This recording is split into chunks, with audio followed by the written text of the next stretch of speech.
Yo, what's happening? It's your Troublemvkr and welcome back to another video.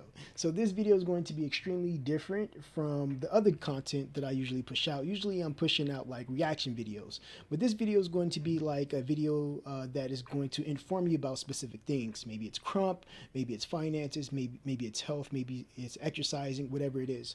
And I'm going to have a series. Right now is going to be episode 1, season 1. I'm going to see how it go and most likely see if I'm going to actually continue from here. But without further ado, let's begin. The topic of today is what is crump?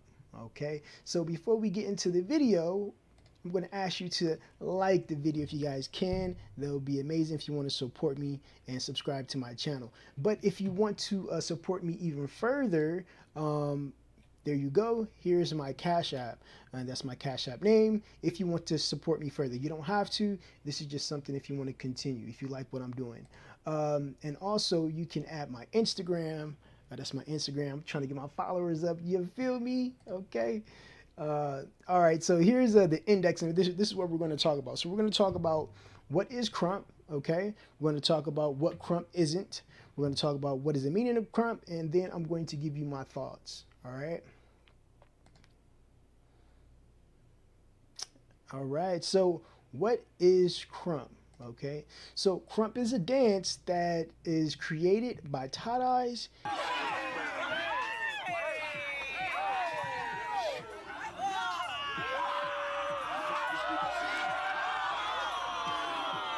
And it was created by Miho.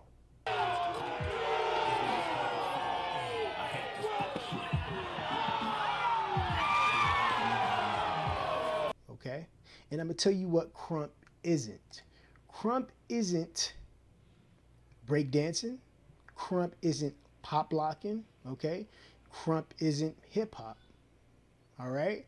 I remember, bro, we had like this long conversation, not with just, well, when I say we, I mean everybody on the Crumpers page. There was a whole post like, is crump hip hop or is it not hip hop? It's not hip hop. Crump has its own solid foundation. Okay, so crump is crump. Okay, crump has its own core and crump has its own music, and so forth, and keep going. You can keep going. Crump is its own entity, and you never confuse another entity with another. Okay, so that's my take on it, and these are my perception of the information that I'm giving you. What is the meaning of crump now? Let's dive into that. So this is it's kind of a difficult question, but we're going to go into the various things when it comes to what is the meaning of crump. So when you're talking about the meaning of crump, this question depends on the area, the era, and the perception of the dancer. And what I mean by that is that sometimes before the movie Rise came out, majority of people that were like in the beginning stages of this, they danced for many different reasons. Some people danced just to get off the street. Some people danced because they didn't want to do drugs or start soliciting things that they don't got no business doing. You know what I'm saying? Or it might be even something different. You know, I don't really know exactly what they start dancing for, but it could have been so many different things. And now after the movie Rise came out, but before we get into that, instead of fighting or get involved in bad activity, I think I said that, but that was the second one. But after the movie Rise came out, if you want to talk about Rise, they had an acronym. The acronym was Kingdom Radically Uplift and Mighty Praise. And when you talk about this is when it was like religious and extremely religious, and people use crump as a praise and worship as well. You know what I'm saying? And that's completely fine. But then again, when you switch to another era, I remember when tie-dyes, I seen a video where tie-dyes was speaking, and he was talking about how it's not religious no more. And he didn't want the fact that people had to be a part of a specific religion just to crump, you know? So that's when crump was not religious no more around that time.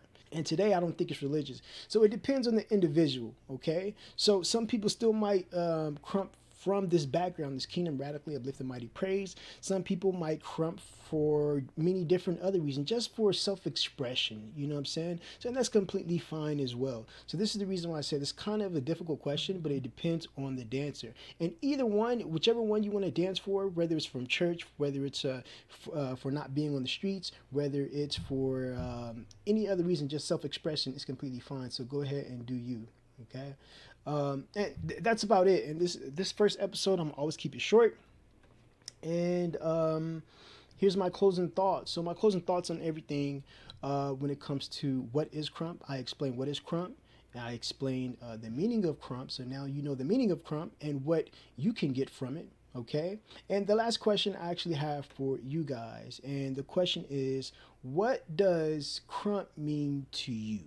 If you don't mind, go ahead and express it in the comment below, and maybe we can have a discussion, or you can express for other people that comes in and see, like, you know, oh, crump means this for him. Hey, crump means this for this individual. You know what I'm saying? We can see the different ideas and the perception in the lives of other people, you know. So that's basically about it. If you guys like this episode, go ahead, like the video, comment, and subscribe. I'm out.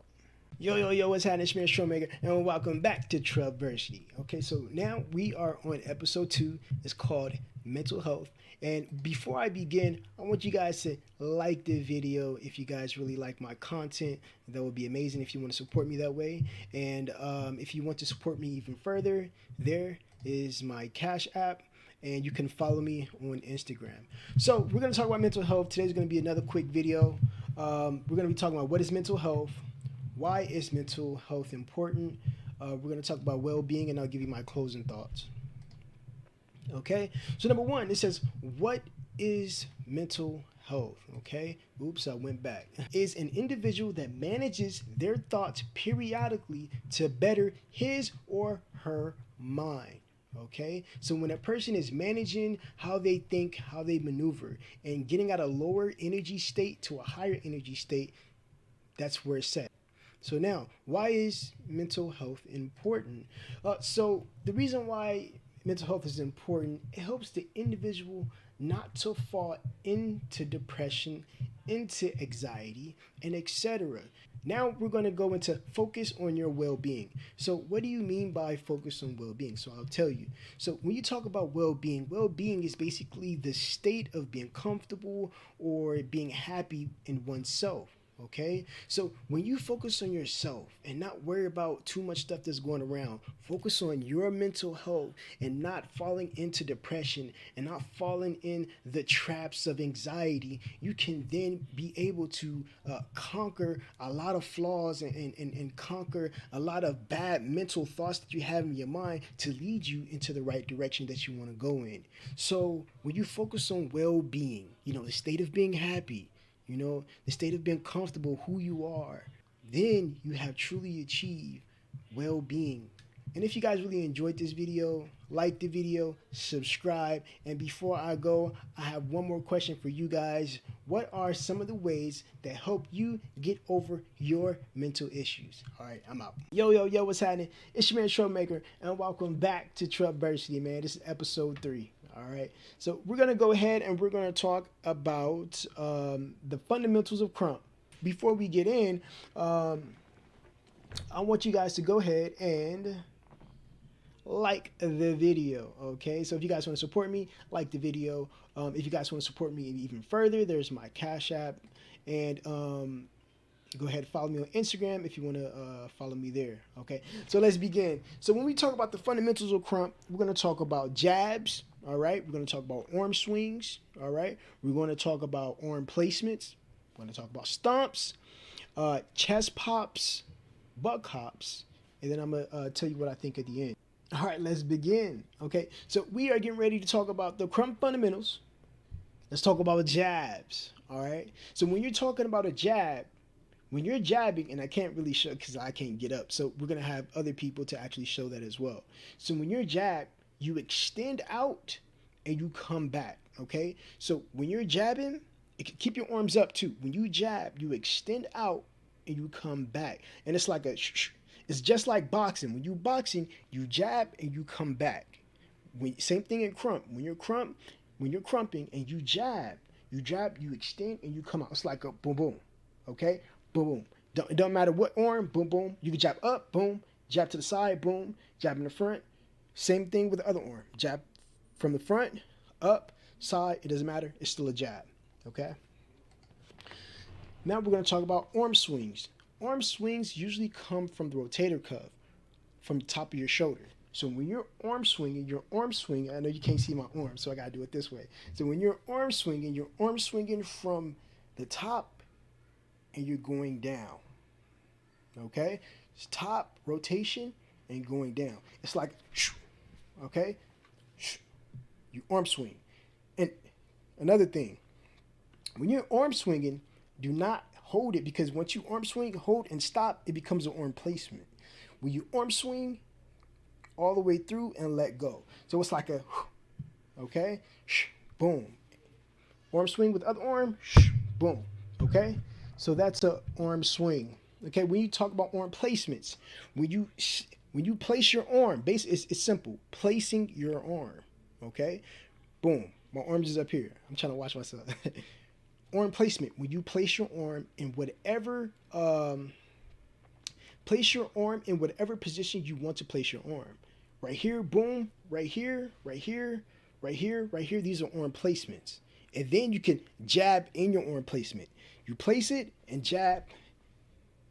Placements, placements, placements. Very simple. Chest pops. When you talk about chest pop, and I remember Saint told me this back in the day when I didn't even know how to chest pop when I first came back around like 2012. So when you chest pop from your chest, but it's like a breathing motion.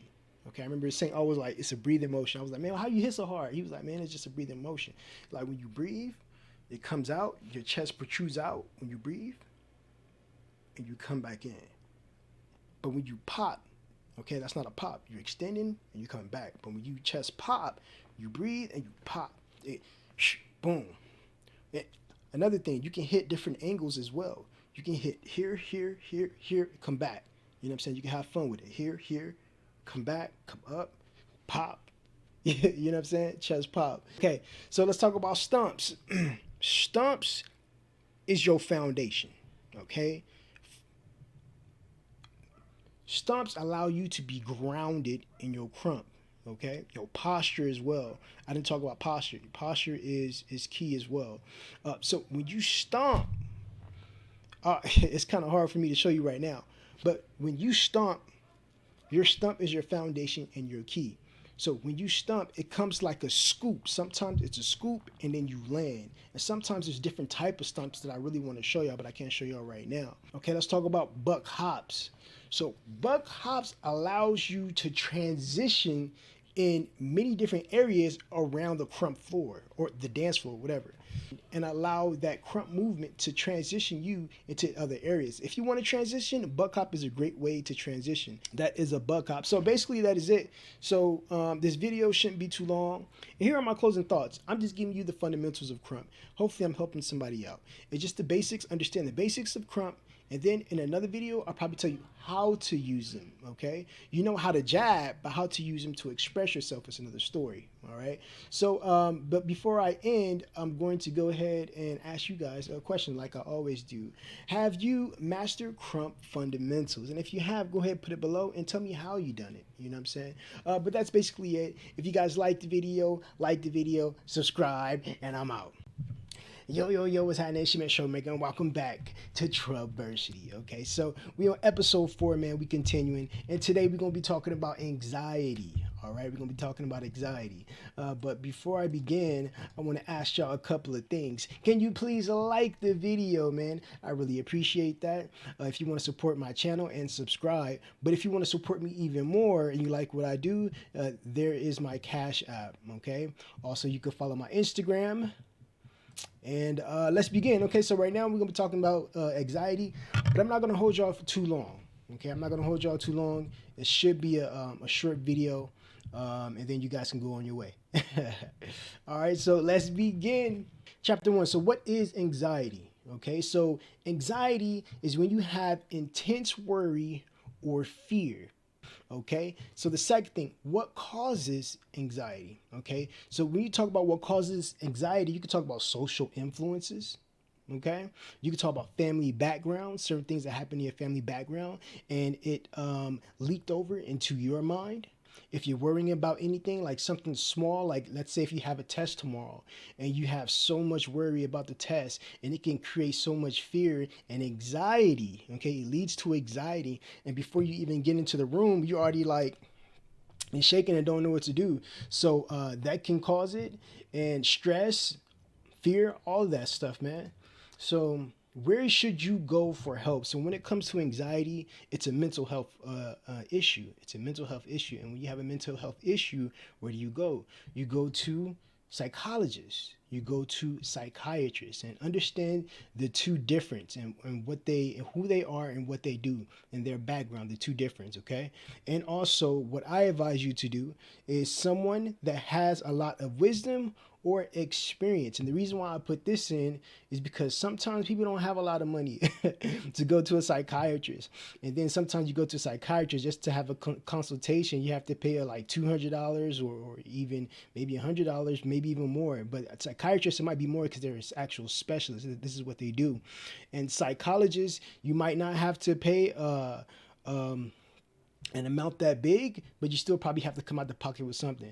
And the best way that is free is talk to somebody that has a lot of wisdom or experience just to help you out. You know what I'm saying? And if people are here for crump, let's say you are crumping, okay, and you have some type of intense fear or intense anxiety of jumping in the crowd and dancing, okay, dancing in front of a lot of people and stuff like that. I remember when I was younger, I used to have that when 15, 16, 17, and sometimes it was difficult for me to jump in the crowd, and I didn't want to do it, you know what I'm saying, until like 100 people say, come on, let's go, you know what I'm saying. But the best thing to do is just put your best foot forward and get out there. And once you shake off that fear that one time, the second time will be a lot easier because you know you conquered it previously and before. So I advise you, when it comes to small situations like this, sometimes it's good to just face your fears. And the last question I want to leave you guys with is, what are some of the ways that help you get over your anxiety? And that's about it. If you guys like the video, actually like the video, I appreciate you guys, and I'm out. Yo, what's happening? It's your man Troublemaker, and welcome back to another video. Okay, so now we on episode 5, and we're going to talk about the topic hype. Okay, so before I begin, if you guys want to support me, go ahead and like the video. And if you guys want to support me more, there is my Cash App. That's my Instagram. Go ahead, follow me there. You know what I'm saying? All right, so let's begin. So we're going to talk about what is hype. All right. Second thing we're going to talk about is a principle. Hype is earned, not given. We're going to talk about something that I said never. Never what? Stay tuned to find out. And we're going to watch a video. All right. So whenever we watch a video, I'm going to show you what I'm talking about as well. All right. So let's go ahead and begin. Okay. So what is hype? And the definition to me is simple. You know, this is probably not the definition that other people use or other people use for their workshop. This is just something that is simple, something that I use, and these are basically my opinions off of experience, okay? And hype is the crowd's energy, okay? It's very simple. It's a crowd energy that they give to the dancer while he's dancing, okay? Okay, so let's go ahead and let's talk about how hype is earned and not given, and why this is a principle that I go by. Okay, so let me just clarify this though. When a dancer is dancing in the beginning stage, I do believe he's supposed to have hype. Okay, one thing about hype and crump, hype is the energy of crump that makes it different than other dances. When I watch videos and when I do my reaction videos on crump, the hype is different. The hype is extremely different. You know what I'm saying? And this is what makes crump unique. From the beginning stages, I do believe that someone should give hype. Like, hey, let's go little Coco, you know what I'm saying? Let's go, you know what I'm saying? Give them hype from the beginning.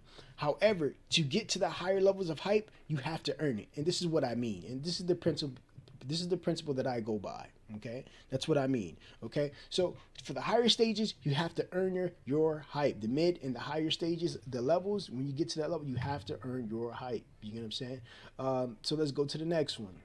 Never expect hype from the crowd. Remember when I was like, never. And what I mean by this is that sometimes as a dancer, you go in and you expect people to give you hype. You know what I'm saying? And sometimes you just go in the crowd and be like, doing some weird shit. You know what I'm saying? People like, where the hype at, bro? Look what you did, bro. You just came in and just shook your shoulders like this. Like, what is that? You know what I'm saying? So never expect hype from the crowd. Always stay focused in the zone and do you. Work for it. Okay, so now we got through that. This is going to be a short video. Might be a short video, I don't know. But we're getting ready to watch Ugly Fate at the EBS. And I'm going to show you how he did a move that earned him the hype that I was talking about from the beginning. Okay, so now we have Ugly Fate versus Eyes X at the Male Finals 2016 EBS World Championship, okay? So what we're going to watch, what we're going to focus on is after Ugly Fate did a move, he got the hype of the crowd. And then after he got the hype of the crowd, you'll see what he did, okay? So this is an example. Hype is earned, not given. He did it when the track cut off, okay? So watch this. We're going to watch it from a little ways back, and then I'm going to pause it on a time when the move is coming, okay? So let's watch it.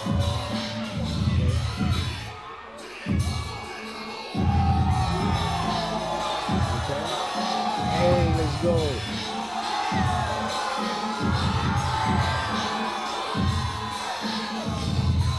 So this is the beginning of his move. That was kind of like a setup move. Now he's in his setup phase, right? Now he's building his combo. I don't know. I always pause right here. Okay, it's too good. Boom, boom. Music stops. He continues. Boom, he finished it. And because of that move, now look, because of that move, he gets people to start storming on stage because of that move. He earned his hype. Now watch this. The track stopped. He earned his hype. He continued. Now look, you see this guy right here? I believe that's Boy Miho. Boy Miho walking on the stage. Now guess what? Who else coming on the stage? Uh-oh. The cameraman coming up. Look, people from the left coming up. Uh-oh, more people coming on the stage. More people from the left. Look what he gonna do with the crowd. He earned his hype. Oh my gosh, look how many people's coming on the stage. No. They didn't come on the stage for nothing. You have to understand it. They didn't come on the stage for nothing. After he did a move, which he earned, okay, then he earned his hype. He finished his move, boom. And now he got this. Everything is a level. You get to a certain point in your crump career where you can do this a lot of times. You know what I'm saying? Once you get to that level, man, you gotta maintain it. Look, there you go. And the rest is history. The rest is history.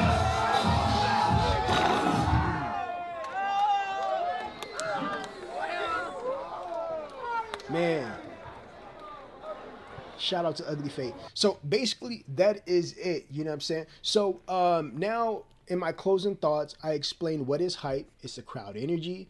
I explained hype is earned, not given, and never expect hype from the crowd. You got to work for it. Okay. So if you guys like this video, go ahead and like it 100 times if you can, you know what I'm saying? And I'm out. And I just want to leave you with this question that you see right here. What was a time where you got a lot of hype that you've earned? Okay, so go ahead and like the video, bro, and I'm out. When you are depressed, you don't want to get out of bed. You don't want to be bothered with anyone. But overcoming depression is going to require that you get up and engage with life again. Yo, what's happening? It's your man Troublemvkr, and welcome to Troubversity. We on episode 6. If you haven't seen the previous episodes, go ahead and check those out, all right? So right now, we getting ready to focus on depression, okay? And I know sometimes that sometimes depression can be a tough subject for an individual to talk about, depending on how deep it is. But we're going to go ahead and dive in. But before we dive in, I'm going to ask you guys a couple of things. Number one, can you like the video? Because if you like the video, you actually help out my channel. And if you want to support me even further, don't forget to subscribe. If you want to support me even further, go ahead and there is my Cash App. All right. Also, you can follow me. You can follow me on my Instagram if you want. Get my followers up, you know what I'm saying? All right. Now let's begin, okay? So this is what we're going to talk about. We're going to talk about depression. Of course, that's the title of the video. That's why you're here. We're going to talk about what causes depression. And I have a story. We're going to read a depression story. It's not my story, but it's a story that occurred in 2014 from a woman that she conquered her depression. And hopefully this story can help you out. It's an inspirational short story, okay? It's not going to be too long because I know y'all, man, and y'all attention span, man. Okay, so let's let's continue, okay? So let's talk about what is depression, all right? So depression is the constant feeling of deep sadness, not regular sadness. Anybody can be sad. And please do not, if you feel sad currently in whatever situation you're in and you feel sad, don't be like, oh, I have depression. That's cat.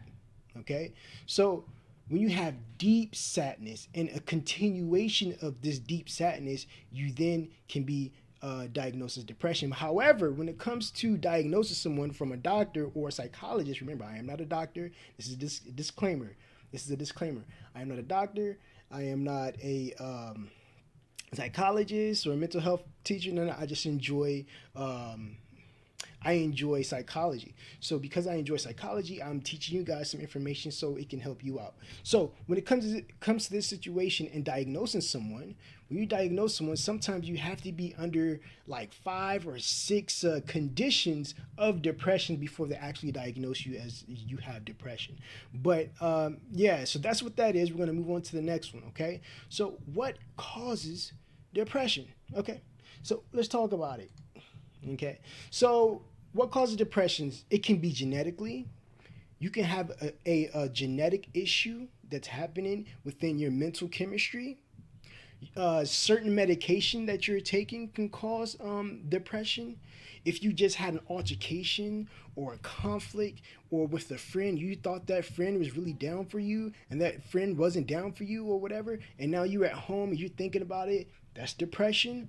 You might be having you might have depression because you're getting older and other people are younger and you're probably mad because you didn't do certain things when you were younger. It can be look, depression can be many different things.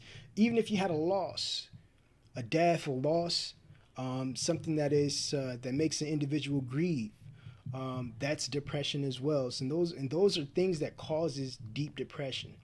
All right, here's your story. Okay, so let me turn this way.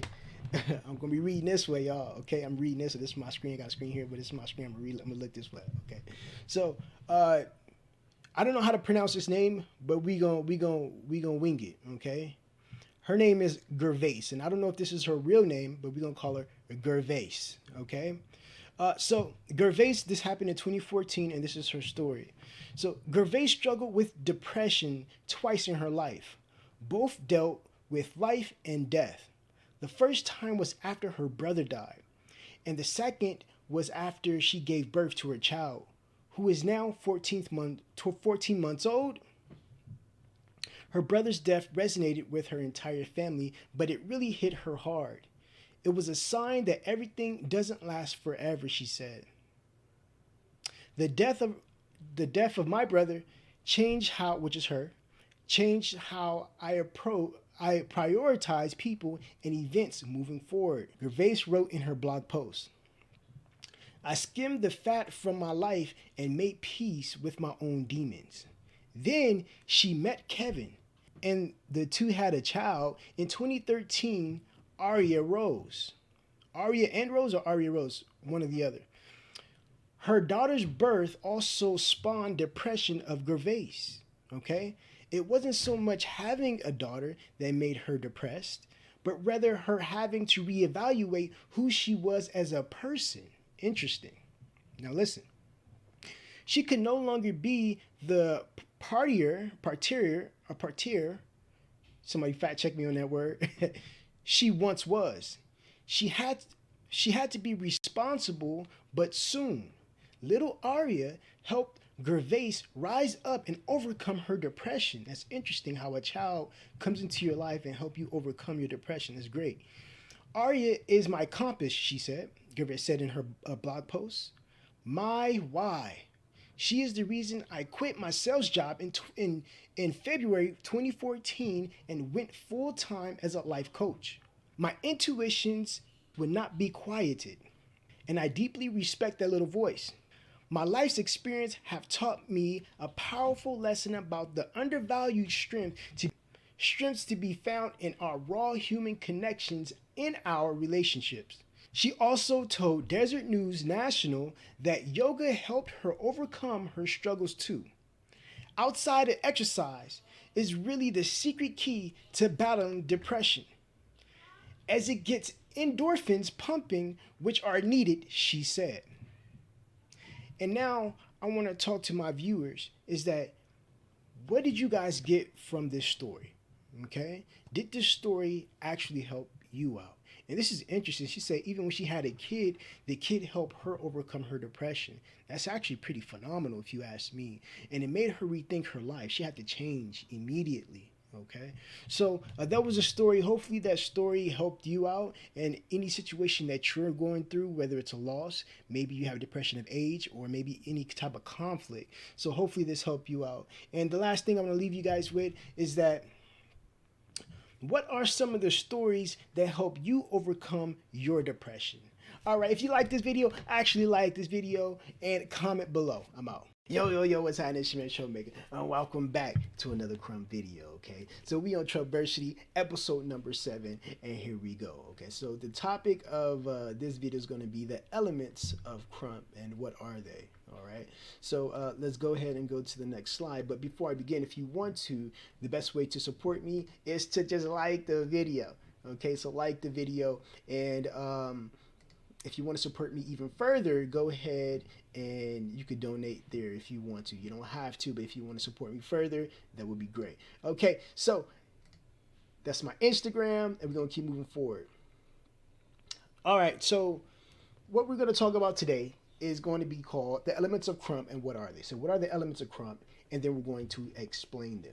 Okay, so let's go ahead and continue. So what is the elements of Crump? So when we talk about the elements of Crump, and this is look, this is my definition. There is no actual definition. There is no actual, there's a meaning, but there's no actual definition that's rooted to none of the elements that I'm talking about. So these are my opinion when it comes to the definition, but the meaning should be the same. So the elements of Crump is the basic units that allow you to create your own language. So that's what you're going to use this for. You're going to understand them. We already talked about the fundamentals of Crump, you know, like arm swing, jab, chest pop, buck hop, and so on. Okay, these are the elements that will allow you to create your language. Okay, so what are the elements? All right, so the elements, number one, let's dive in. Material.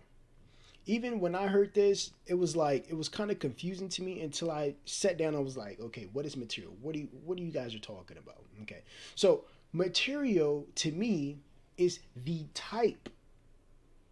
Okay, material is the type of combos that you create.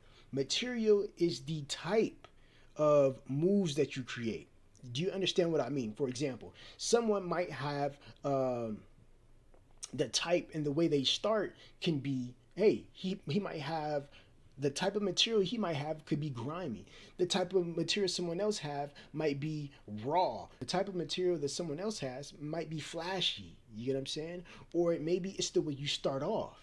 You know, material is going to be different, and the type of material is going to be different. So that's how I can explain it. The type will always be different. You know how whoever played Fortnite, you will understand.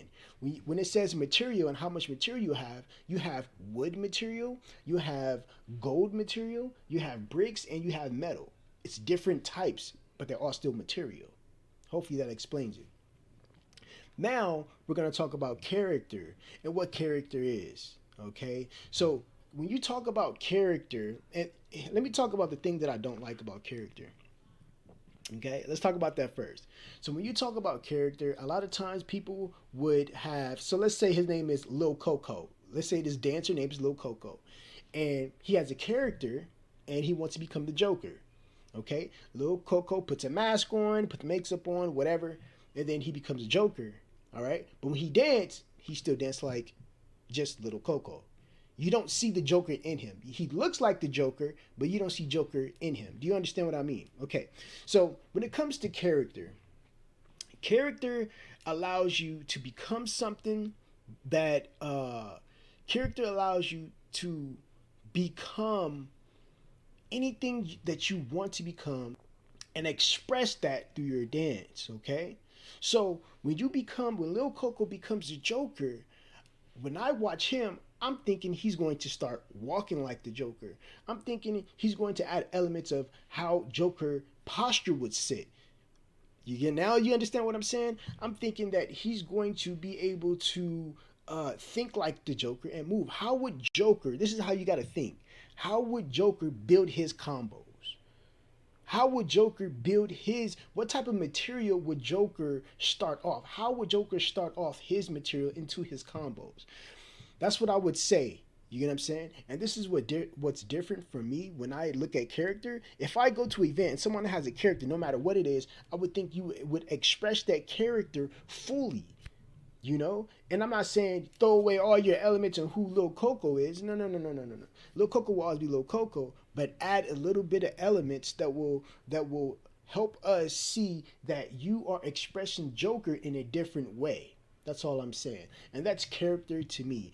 Become a character, express it, understand how the character jumps, walk, move, how he sits in his posture, and hopefully that will actually help you dive into the character even more.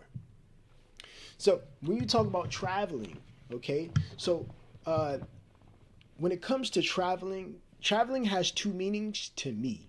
Okay, so traveling is when you travel from one side of the dance floor to another side and how you travel smoothly. Okay, another meaning to me is how you travel from the top of your arm, hand, whatever, top, all the way to your feet. You're traveling. You're boom, boom, boom, boom, boom, boom, boom, chest, boom, down to your feet, come back up, boom, back to your hand. That's traveling to me as well. So there's two meanings. So like I said, these are my opinions. And I'm not trying to go over what anybody else said that created these elements or anything like that. Nah, I'm just saying, expressing my opinion. You get what I'm saying? It's two things. Traveling from your body and traveling from the dance floor. Okay? So those are my two meanings. So when you see a dancer start from one side, he travels to another side by doing a buck hop, a slide, or some type of move that transitions him from the area he previously was in to another area on the dance floor. So that's what traveling is to me. Okay, so let's talk about combos now. So when you talk about combos to me has a beginning, middle, and end. Okay, you start off with the combo, all right? You have a middle where people are like, okay, what are you saying? In the middle, you express what you're saying in your combos, okay, in the middle of your combos. Then at the end, you end your combos. You can end your combos with explosions, with snaps, with arm swings, with anything. And that's basically combo. And hopefully, I'm going to show you a video right here what a combo really is. Okay, so now let's talk about get off. To me, a get off is something, it's kind of like you're getting something off your chest. It's just like when you go to someone and you have something on your chest, what do? You get off everything off your chest. You know what I'm saying? You talk to that person. When you talk to that person, you tell them everything that has been going on or something that you think that has been going on or whatever to come to a conclusion. Agree to disagree, right? So same thing with get off. When you get off, you're getting everything off your chest. You're expressing yourself at a high level. You're banging out, or you're doing some type of get off material, which is the type of material should always be different from the type of combos that you create. All right. So that's what get off means to me. And sometimes you have a repetition of motion. You have a repetition of gestures, and which is also a bang. When you bang, boom, Boom. So that's my explanation of get off. Some people might explain it different, but this is how I explain it. Okay. So let's talk about timing.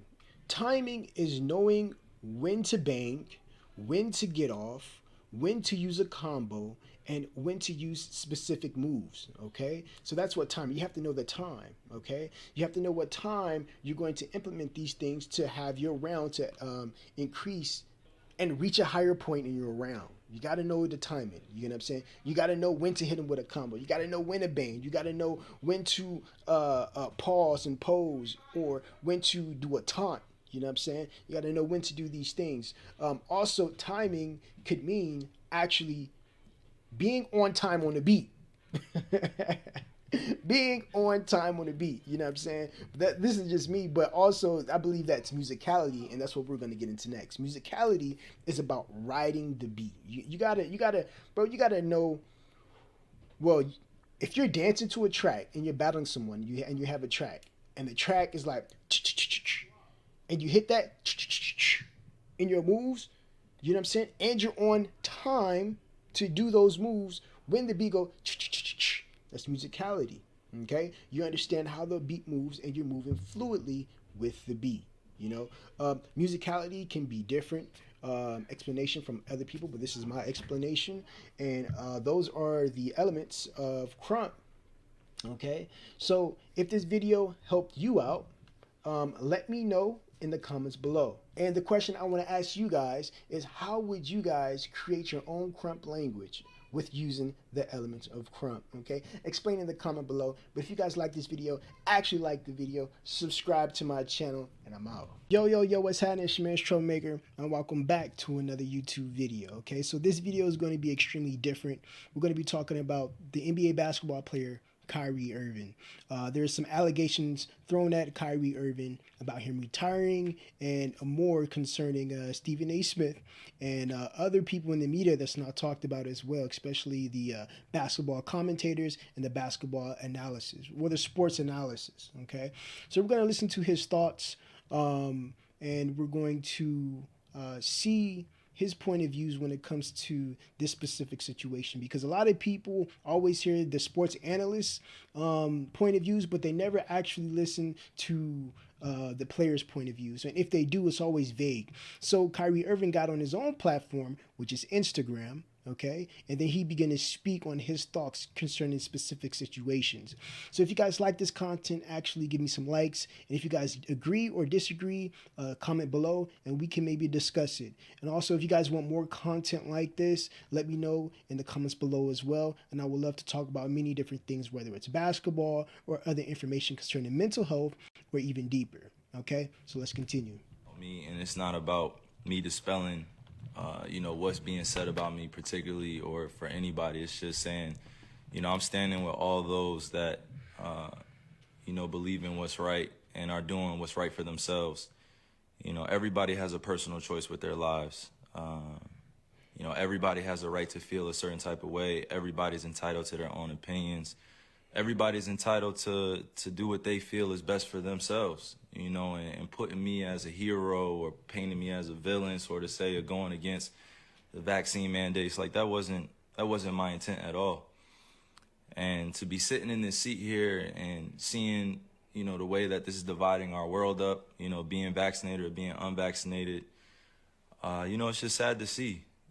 It's creating a lot of division, a lot of confusion. A lot of people saying things that are untrue. We're not giving space for each other to speak. You got doctors out here working hard, physicians out here working hard, and everybody's trying to do what's best for them and their families, which I respect. And I'm always going to put that first.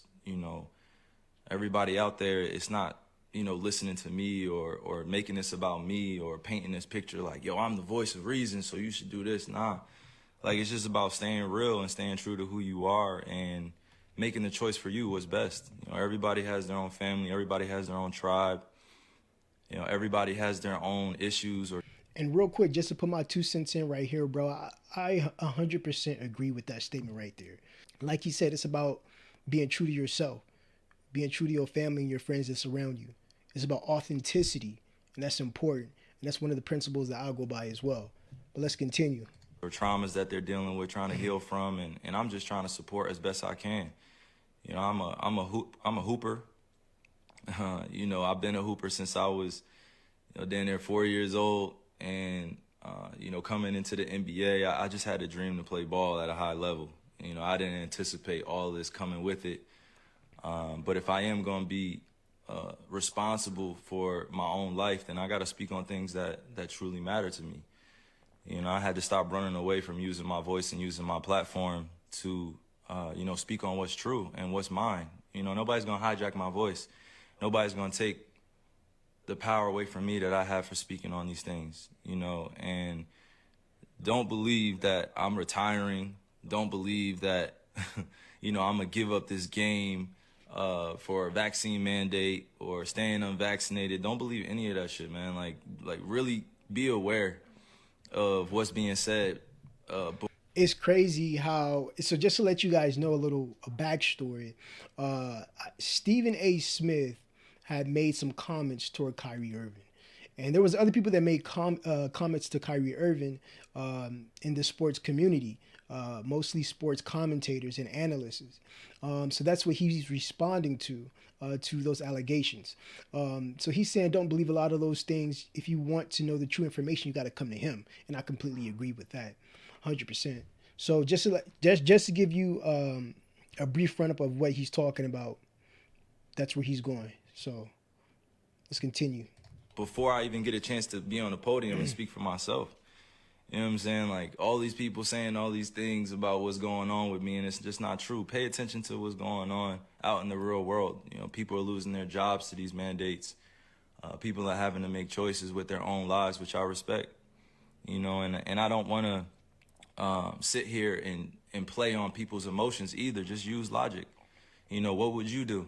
A lot of people agree with vaccines. They understand how vaccines can help out the population, okay?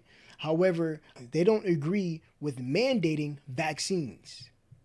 And that's what people have to understand. Some people are probably pro-vaccination and pro-choice, but they don't agree with the mandation. And because of this, they're making strong and hardcore decisions with their lives. And any man that steps up and say, hey, you know what, I do not agree with this because I believe in liberation. I believe in freedom and fighting for freedom. I believe in choice and pro-choice, and you're not going to make me do what I don't want to do with my body. You get what I'm saying? And it's just like what Kyrie Irving is getting ready to mention. So let's continue. Season, when you were promised that you would have exemptions or that you didn't have to be forced to get the vaccine. You know, this wasn't an issue before the season started. This wasn't something that I foresaw coming, where I prepared for it. And that's crazy.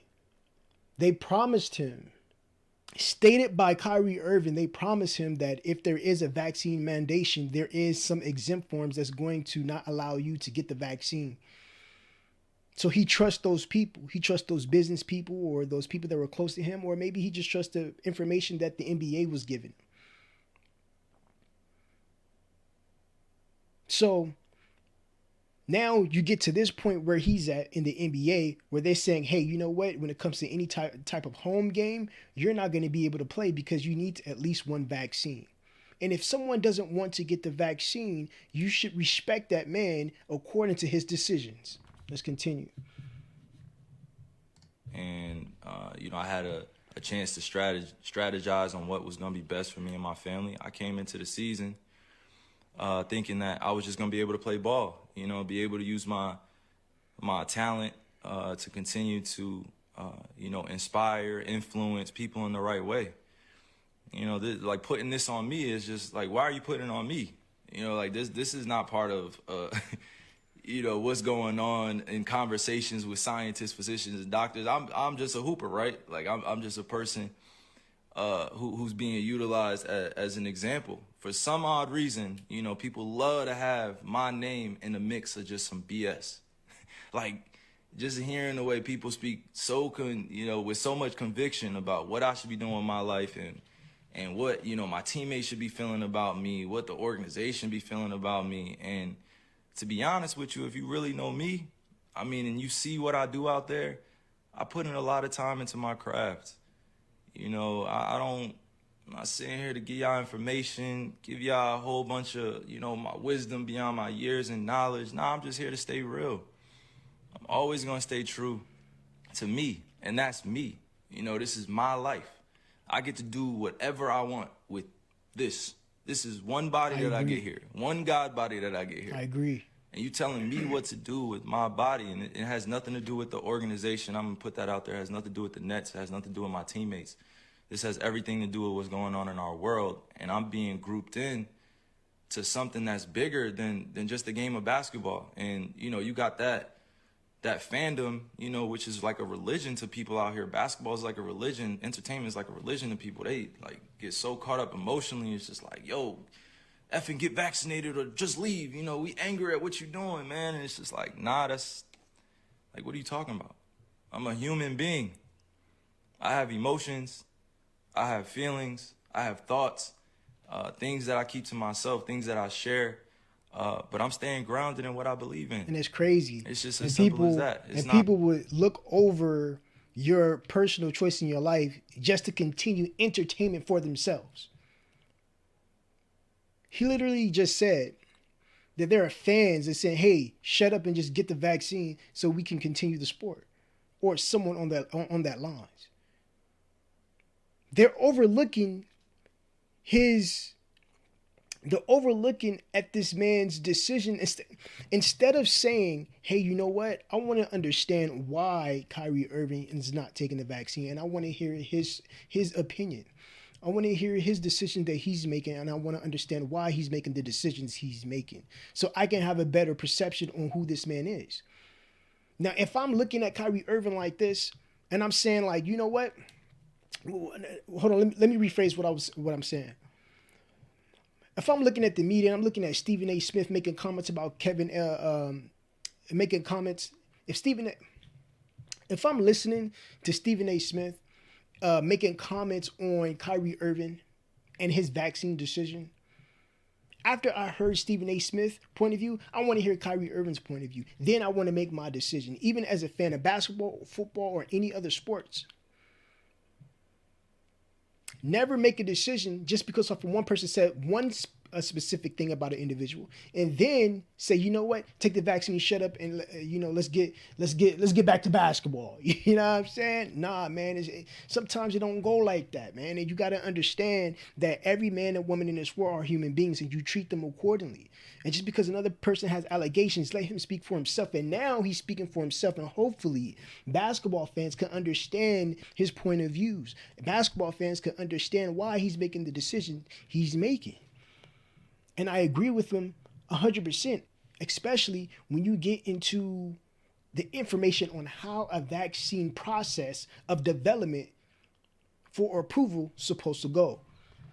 So let's continue. About being anti-vax or about being, on one side or the other. It's just really about being true to what feels good for me. I'm still uncertain about a lot of things, and that's okay. If I'm going to be demonized for having more questions and taking my time to make a decision with my life, then that's just what it is. That's something I got to sit in. I know the consequences of the decisions I make with my life. I'm not here to sugarcoat any of that. But if we really going to be real, it's crazy times we're in. It's crazy times. How many people are really thinking with a balanced view? How many people are really thinking about the future of what's going on? It's crazy times we're in. We just balanced view out of one of the That's just what I said. Pandemics of all time, and you telling me to think rationally. How many people are really thinking rationally? I'm not the focus here. I got on here to really show that I'm real enough to stand up when I feel like I'm being put in a effed up position. Before any vaccine is approved, you have to go through steps before this vaccine is actually approved and you can use this vaccine on the public.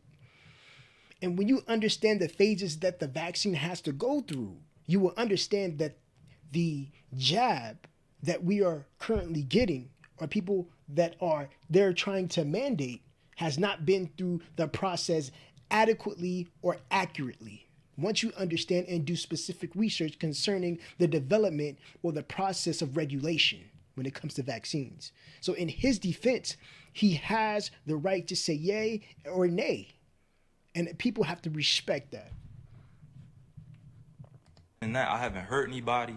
I haven't committed a crime. I'm not out here acting dumb, stupid. I'm out here taking care of my family, my kids. I'm out here putting on for the youngins. I'm out here trying to create a legacy that lasts a lifetime, you know, like multiple lifetimes. And if I'm being called out on what I'm doing with my life and I'm just living righteously and I'm living for me and I'm living for the people that love me and support me, you know, how is it that I have to be, you know, at odds with everybody or people are coming at me? You know, like I had to really sit back and think about this and meditate and pray and ask God for the words to come on here, because like this is not normal. You know what I mean? Like, this is not normal. What's going on? This is not normal. And I'm not going to get too emotional on here either. I'm just thinking with my logic. You know, I'm just thinking for all those that are dealing with similar things that I'm dealing with. You know, you got to put your livelihood on the line in order for a mandate that you don't necessarily agree with all the way. Like, nobody should be forced to do anything with their bodies. Agreed. Nobody should be forced to do anything with their bodies. Like, you only get one of these. If you choose to get vaccine, I support you. If you choose to be unvaccinated, I support you. Do what's best for you. And that's what I But said. That doesn't mean go around and start judging people. Exactly. What they're doing with their lives. You know? And that's just what I said. If you pro-vax, that's cool. And if you pro-choice, that's cool. But don't try to make a decision for somebody else because you just want the sport to continue, or you just want him to shut up and hurry up and get the vaccine because this and this and this. You get what I'm saying? Like, like he said, have a balanced mind. Scrutinize things and understand people's point of views as a human being, and have that person to make their own decision in their lives. Same thing as me, and same thing as everybody else in the NBA community, the NFL community, and so on.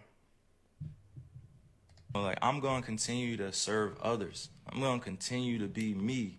I'm going to continue to be there for people that need the resources, that need the information, or need access to different things.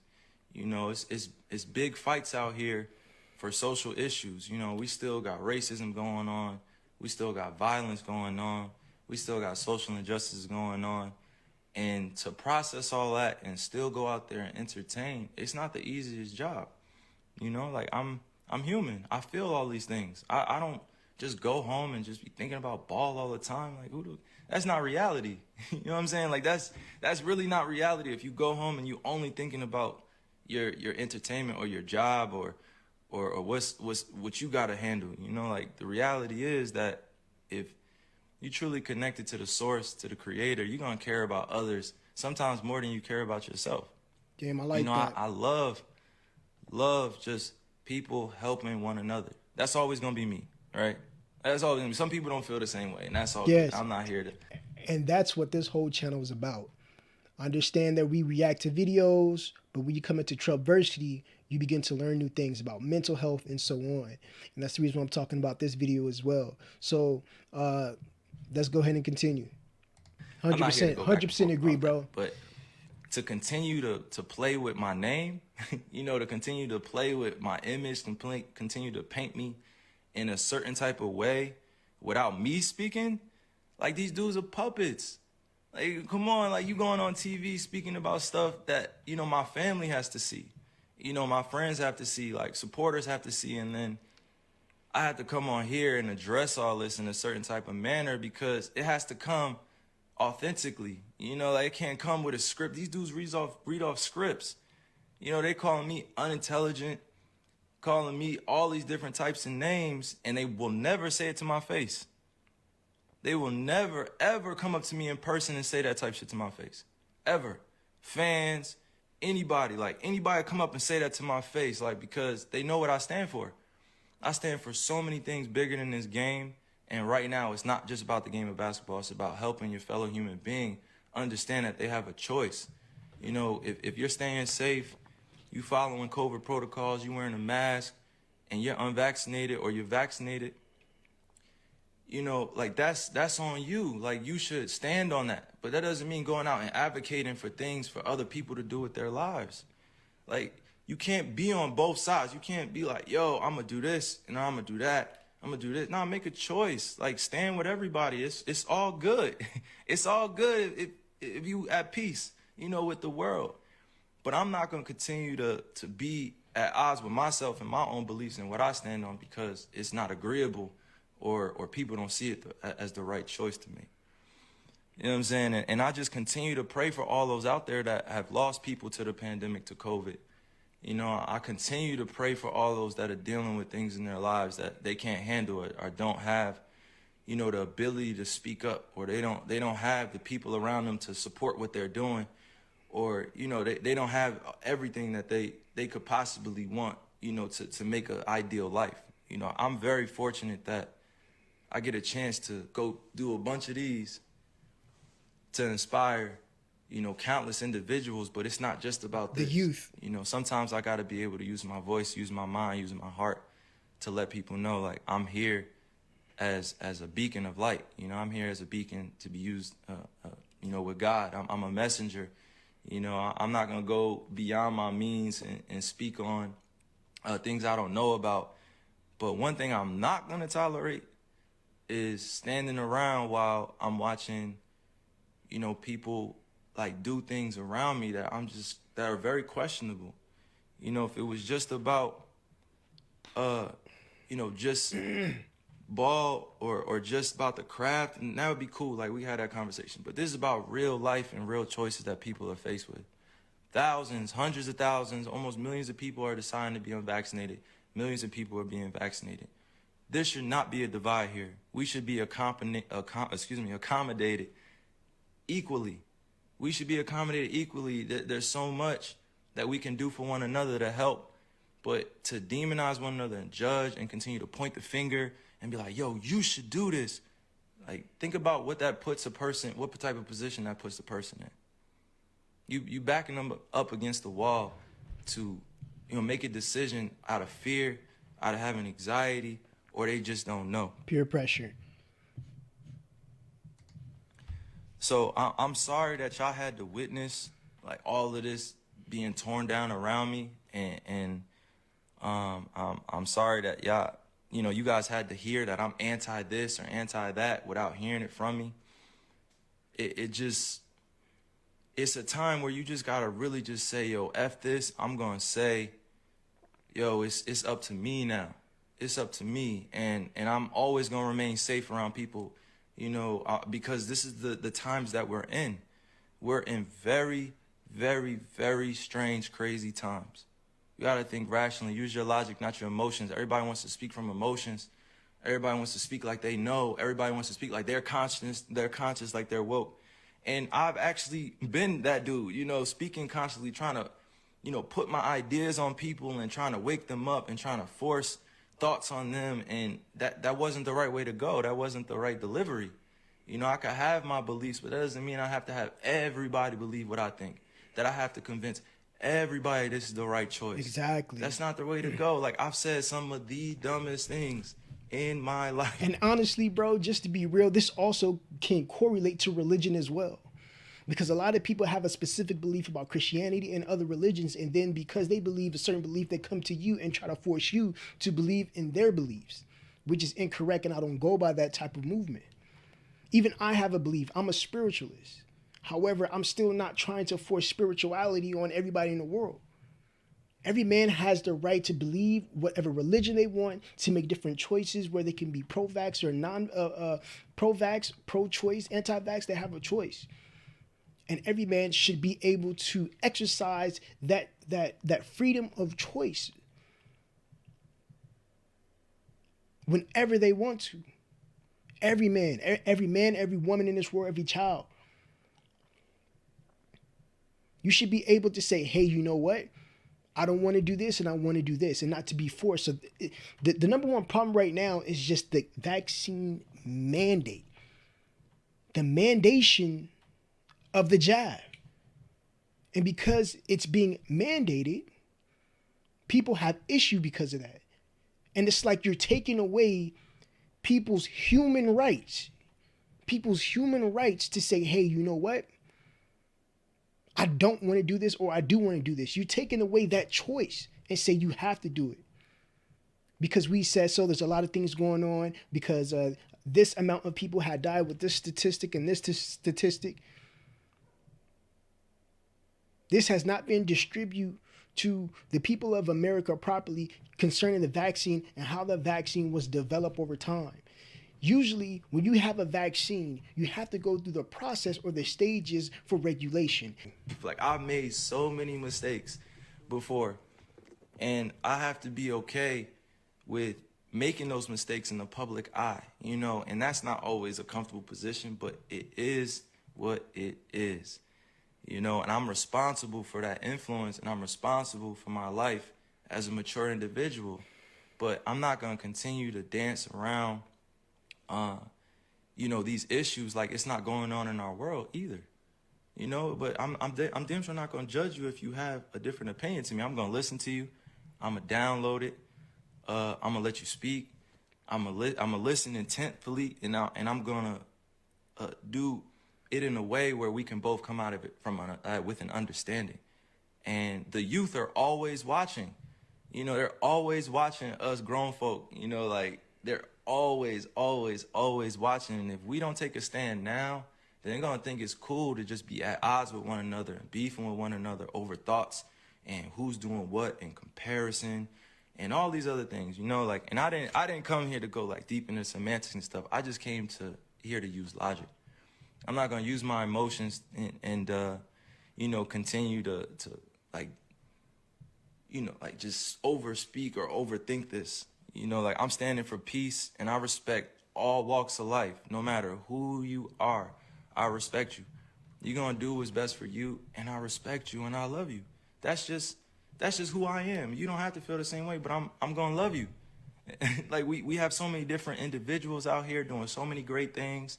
And then we also have the other side where people need resources to therapy and to counseling and help. And they're growing up in families where, you know, they're in the middle of the projects, they're in the middle of the hood, they're in the, you know, on reservations, and they didn't have a chance to be able to make it out of their situation. You know, like, and everything you said, that there's a lot of people that need mental health therapy, and I think I have an episode that's coming soon that's going to talk about therapy and where you should go to get therapy. Like I said, we focus on mental health, so everything that he's talking about, I'm already aware of. That's the reason why I built the channel the way I built it. Now it's time. Now isn't the time to be divided. Now is the time to come together even more so. You know, come together through respect, mutual love. Mutual. You know, I respect all the doctors, all the physicians working hard, working diligently, you know, trying to find a answer to all this too. You know, like the times that we're in, I show nothing but respect to them. They're working hard to get out the information, working hard to make sure we stay safe, and I respect it. I respect them, and I love what they're doing, but now is not the time to be divided and use me as an example that I don't want to be used as. So I'm thinking clearly. I'm thinking logically. I'm not thinking with emotions. I'm gonna keep saying that because you gotta make these convictions yourself. Like, I gotta make these myself. And another thing I want to mention, because he spoke this. He said division, which is divided. People are divided. And what I want to say about this is that people are already divided when it comes to race.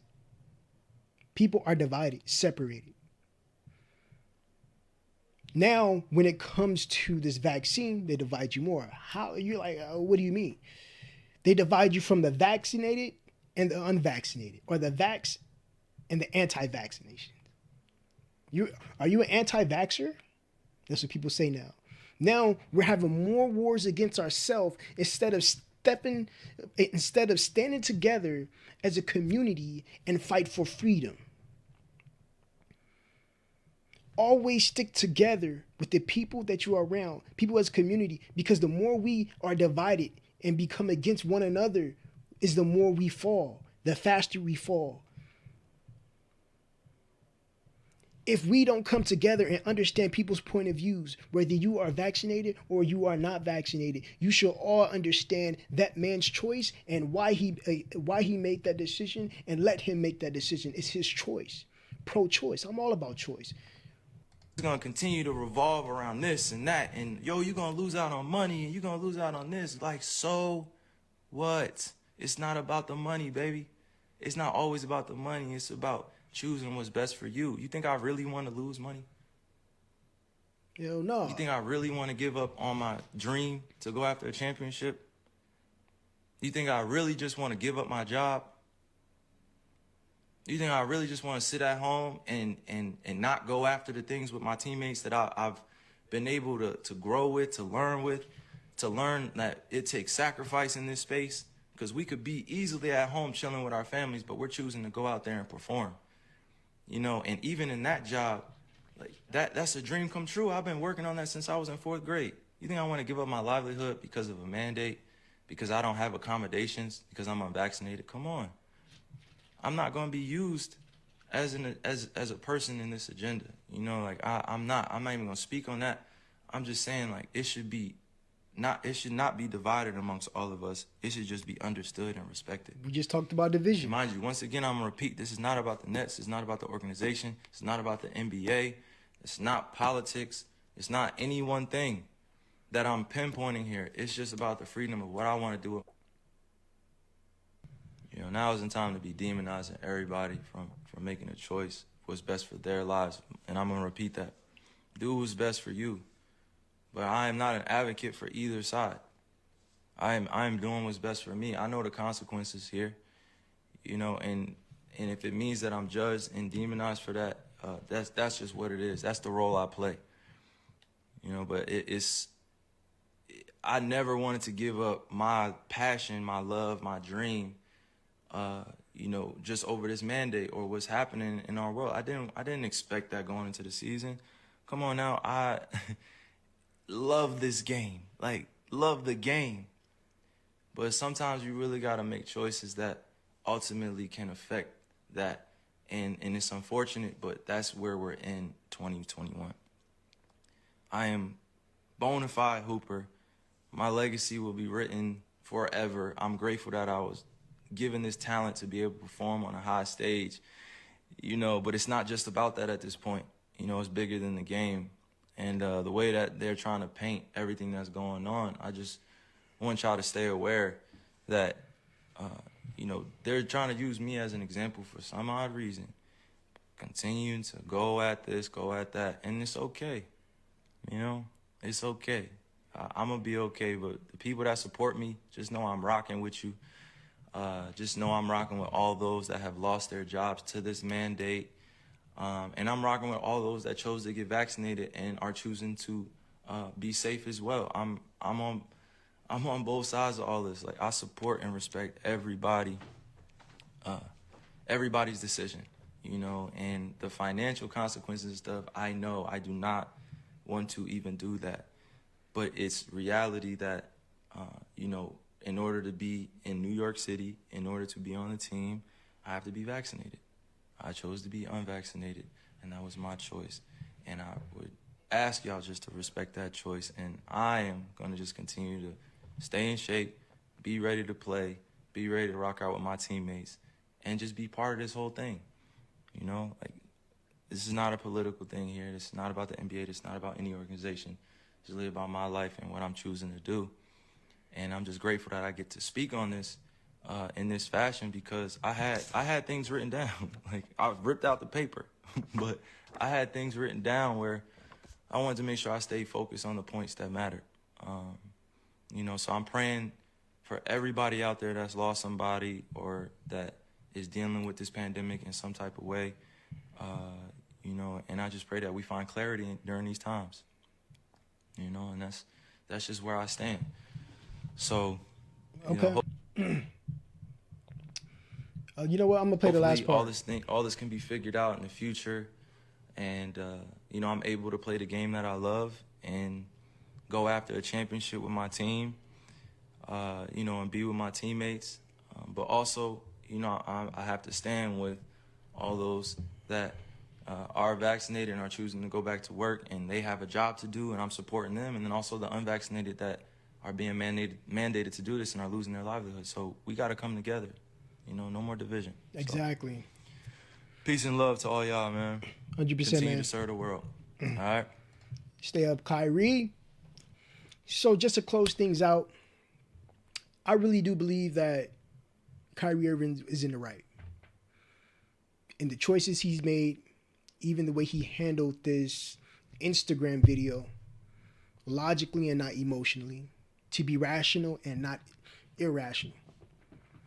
I really do respect Kyrie for making this decision, and he wants everybody in the world to respect his decision as well. But not everybody's going to respect it. It's just simple.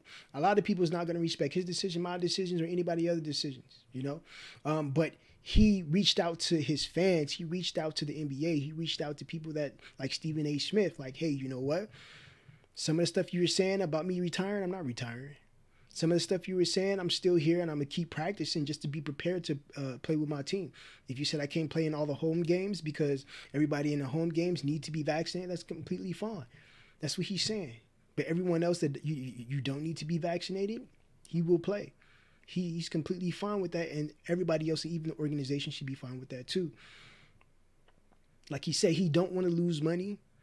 He don't want to lose his house. He don't want to lose his car. He's not doing this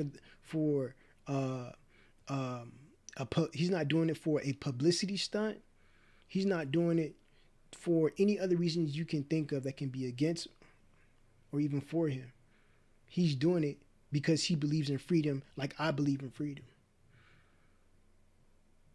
Everybody should fight for freedom and stop dividing, because division makes you more weak or make the people more weak in itself. Now the vaccinated is against the anti-vaxxers. And I just want to clarify even my position. I am not an anti-vaxxer. I am pro-vax. I am pro-vax. Just like the varicella vaccine and other vaccines that is made for, you know what? I'm not even going to get into that. If you want me to, I can make a separate video on my position. If you want me to, I can make a separate video on my position when it comes to the vax. Okay. But other than that, man, if you like this video and you want more content like this, let me know in the comments below. Like the video, and I'm out. Yo, what's happening? It's your man Troublemvkr, and welcome back to Troubversity. We on episode 10. If y'all made it this far, I appreciate it. If you haven't seen my videos, go ahead and check my previous videos out. I would really appreciate it. All right, but before I begin, I'm going to have to ask you guys a couple of things. If you guys want to support me, can you please like the video, man? When you like the video, it actually help out my videos 100%. Can I get like 30 likes if it's possible? I appreciate it. And then if you want to support me even further, there is my Cash App and there is my Instagram. Okay, let's begin. Okay, look. I know what y'all seeing. It's only 1, 2, 3 points. It's going to be a short video. I don't want to take too much of y'all time. I'm just going to keep this quick, and we're going to keep moving. All right, so let's begin. So what is motivation? So motivation is the reason that someone is behaving a particular way. Okay, so everybody has a cause and a reason. So there is a reason behind every person's action and motives. Let's talk about it. Okay, so find what motivates you. Okay, so things that can motivate you is passionate. There's a lot of things that an individual can be passionate about. Maybe you want to be working at the airport. Maybe you want to work on planes, or maybe you want to be a basketball player or football player. Maybe you want to be a doctor. Whatever you're passionate about, stick with it. And once you stick with it, it will manifest, okay? Stay what you're passionate about. Stay what motivates you.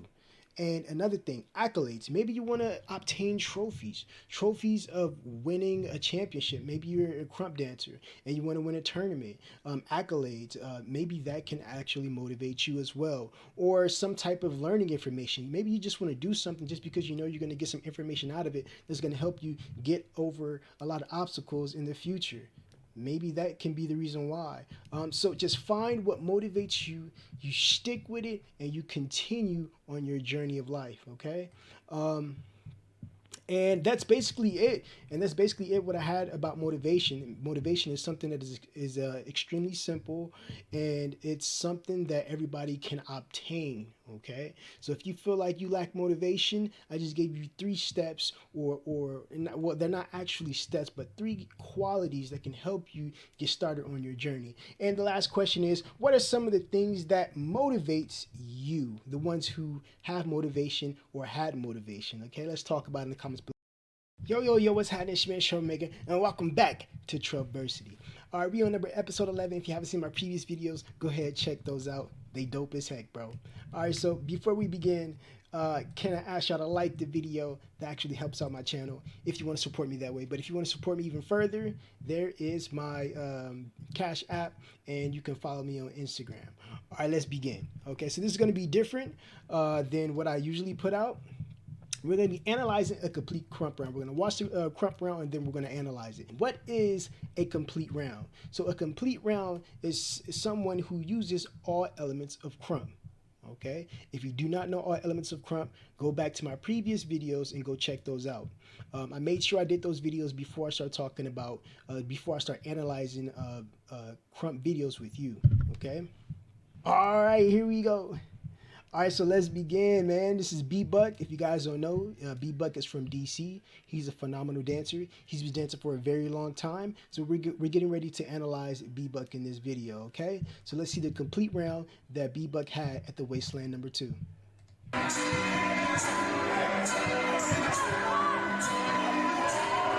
Okay, so I'm gonna tell you guys again, I'm going to be pausing a lot, okay? So whenever we're watching this, I want you guys to not really focus on the hype. We're not going to be hyping nothing up. We're not going to be reacting. If you want me to react to the video, I could react to a video another time.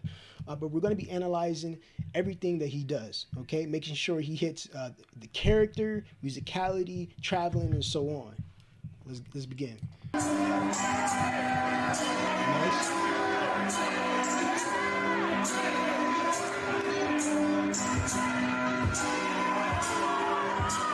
Fundamentals. Okay, look. Okay, right here. Pause. When he went into this phase right here, he didn't throw a jab, he didn't throw an arm swing. He went into this phase right here. He started with his legs. Okay, that's fine. But when he went into right here, boom, boom, boom. Okay, 3, 1, right leg, 2, left leg, and then 3 right here, both heads. What is that? He's getting into character.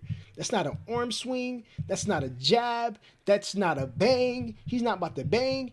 He's getting into character. That's number 1. Let's begin. Let's continue. Nice. That was a small little combo so he can transition into where he want to go.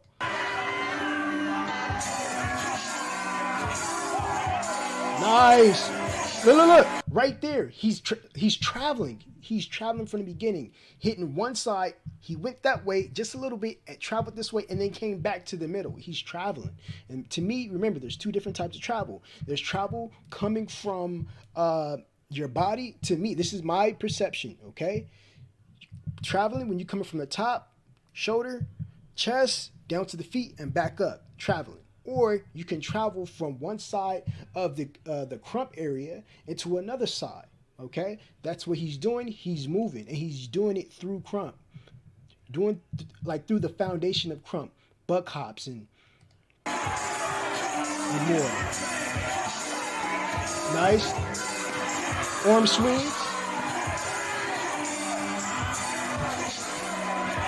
And he's hitting the fundamentals. I want you guys to understand the fundamentals as well. He's jabbing and he's using placements. Sometimes he goes like this and then stop. That's a placement. He uses placements. He lets it go. He'll throw an arm swing and he uses another placement. Let's watch it again, because I want this to get embedded in your head. Understand what you're looking at. Place. Those are placements. Boom. That was like a bang.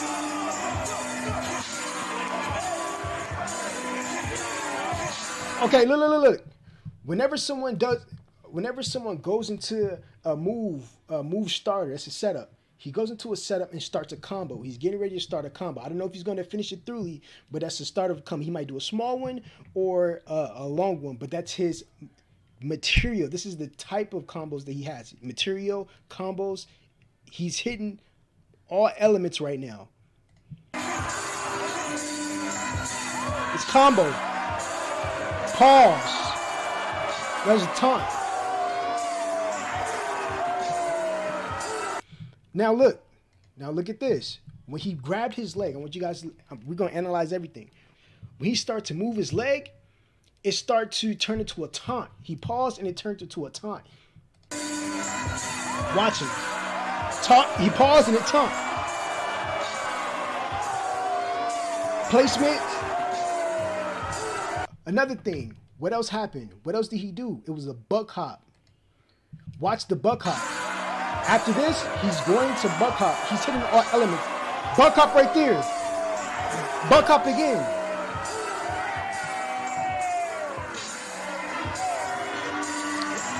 Ooh, pushing him back. I like that. I just had to add that in. Okay, look. Now he went straight to a combo again. Look at that setup into a combo. Watch what he does. This is great. He's hitting. So let's go over what he hit. He hit combos. You seen the type of combos he has, which is the material. He's traveling. You saw a character from the beginning, and he does use fundamentals like buck hop, placements, arm swings, jabs. We ain't got to worry about those. He's hitting those, but I'm pointing them out. And let's keep going. So musicality, he's hitting musicality as well. Ride into the beat.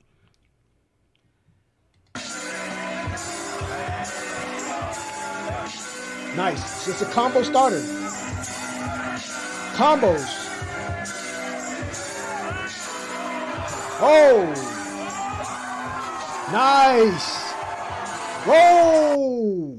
So, okay, I got to calm down, you know what I'm saying? Because I'm analyzing it. But I enjoy Crump. So, after he finished a combo that was really dope, I want you to watch this. After he finished a combo, he buck hop out, which is when you finish combos, you could buck hop, you can explode, you could do whatever as long as you make it look tight, and transition to a travel. Watch how he skip across and go straight to traveling. And this is how you transition through all the elements of Crump. And his timing, we didn't talk about that, his timing is on point. Slide. Bro, this is how you break down videos, okay? Let's continue. That was great. Let's just watch that again. Let's watch that again. Full, everything. Watch from the beginning.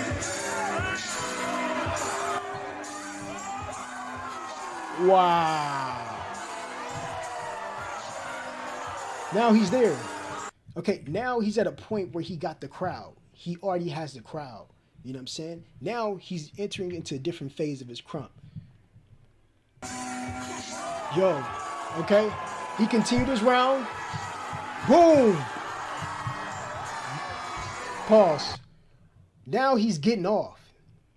He at this point, this whole part right here, getting off. Get off.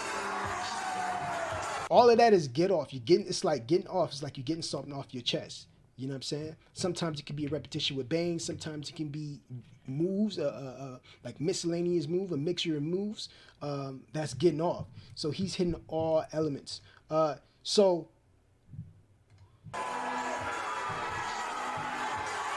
that's just insane. That's just insane.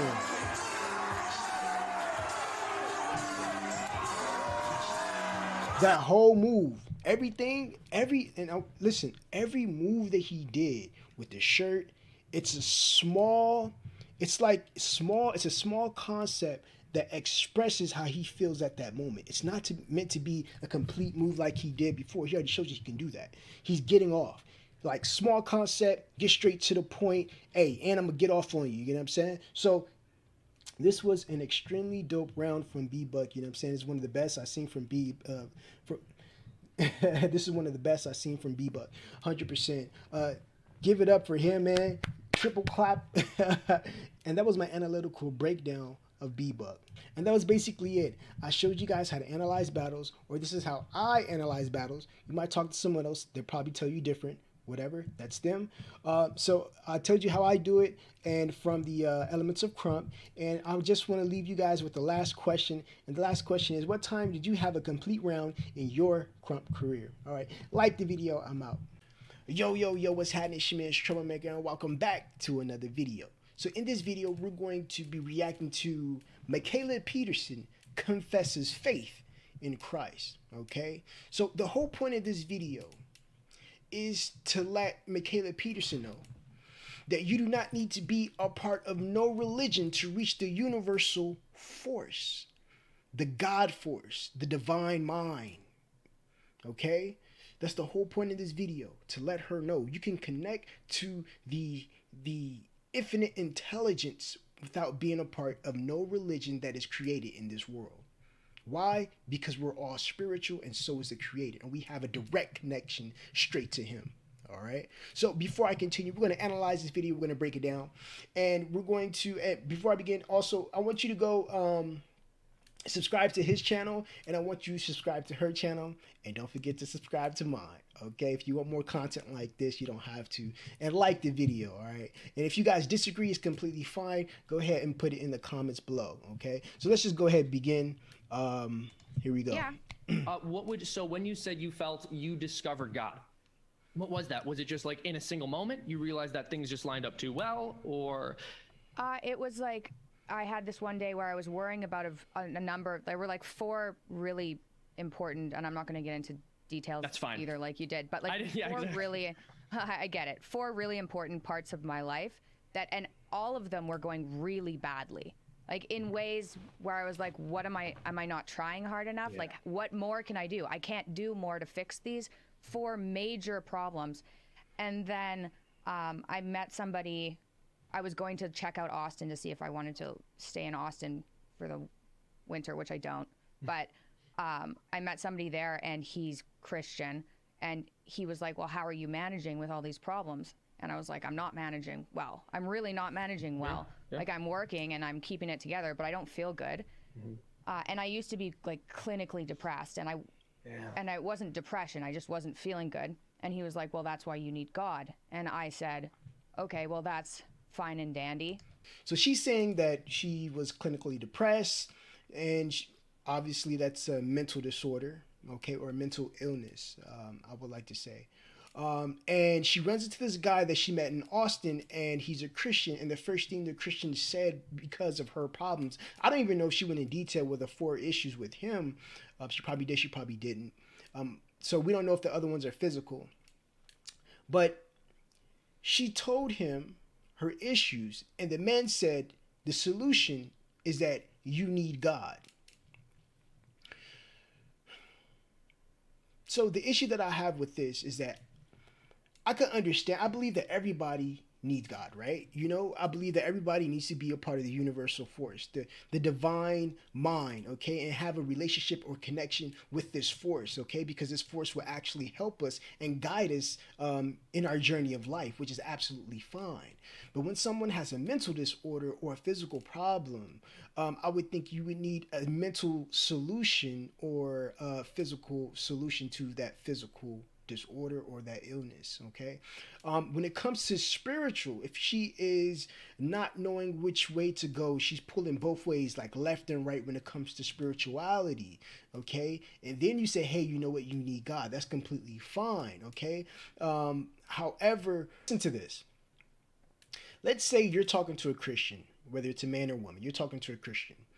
And while you're talking, you're telling this Christian, you know, hey, I have anxiety, or I have depression, okay, which is a mental disorder, all right? So when you're telling this guy that you have these things, or this woman, whoever she is, this Christian, okay, when you're telling this Christian that you have these issues, and the Christian look at you and say, you know what you need? And you're like, what? And he says, you need God. And it's like, okay, that's great, but how am I going to fix the mental disorder? How am I going to fix depression? How am I going to fix anxiety? And most likely a Christian would say, don't worry, God's going to take everything away. You're just going to give it to him, right? And a lot of times this sounds good, but through my experience from being a Christian, no matter how much you pray, no matter how much you dig deep and try to beg God or try to ask God specific things to be taken away, this will occur over time, right? This will happen and he can assist you. However, your issues will still remain over long term if the root cause is not fixed.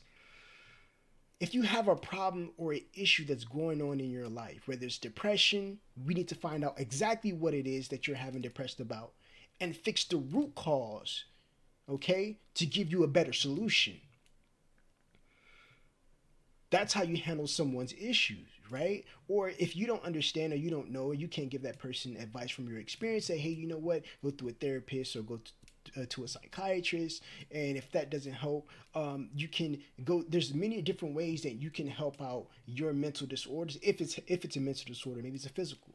What if someone has diabetes, right? And you go to this Christian and say, hey, you know, I have diabetes. The first thing the Christians say, you know what you need? You need God. And that's absolutely correct. You need to stay away from sugar. Okay.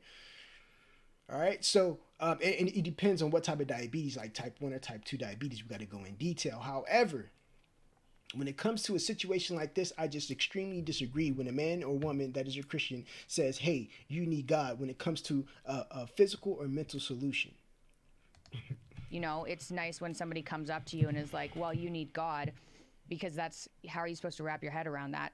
So I was like, well, I don't know. Like, yeah, okay, maybe that sounds great, but I don't know how to get there. And he said, just beg for him to reveal himself to you. Like, ask him to, that's what he said, ask him to reveal himself to you. And so I went home that night and I was pretty upset about like these 4 major problems. And I was in bed, so I was praying, like seriously praying, like, please give me some sort of sign, please reveal himself to you. And the next day, all 4 problems cleared up in ways that I like made sense. It was like they could have cleared up, but the likelihood of all 4 of them clearing up randomly that day was just too much. So that happened. And I also woke up with this sense of calm I hadn't felt, like the sense of calm right here. And that was enough. I was like, okay, that's good. That's good enough for me.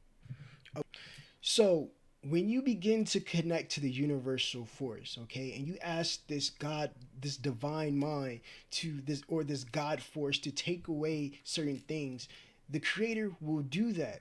However, it becomes temporary, okay? This creator will take away your issues temporarily. However, if you do not fix the root cause of your issues, or the root cause of depression, or the root cause of anxiety, it will eventually come back. If you do not fix the root cause of anything, it will never be fixed. And that's a fact. So when Michaela Peterson begins to connect to the universal force, the God force, okay, the infinite intelligence, she began to experience things she never experienced before. She had 4 issues and it was taken away. Okay, because she was connected to it, which is completely fine. However, I'm going to tell her this. If she does not get rid of the root cause, those issues will always come back. When you have that divine energy starting to flow inside of you, that divine energy can destroy all negative or lower frequency of energy that is flowing through your body. Okay, so she's beginning to experience this. She's starting to feel better. Her body's starting to function better. However, it will always come back if she don't fix the root cause. And what I mean by this is that if you have high blood pressure, okay, if you have diabetes, if you have any other physical disease or health disease or a mental disorder, anxiety, depression, personality disorder, if Michaela Peterson has any of these things, you have to fix the root cause. The root cause. So we're just going to go ahead and dive right back into the video. I don't want to talk too much because I want to get through the video. Me. So it was kind of like a click there, which is different. A click just happened. For me, because I think I've been talking about it on the podcast a little bit and bringing people on and talking to my mom, but nothing clicked. So it was really sudden click. And then everything was great for about 2 weeks. So I was praying, I was reading the Bible. I was like, this is fantastic. She's reading the Bible. Everything's working out.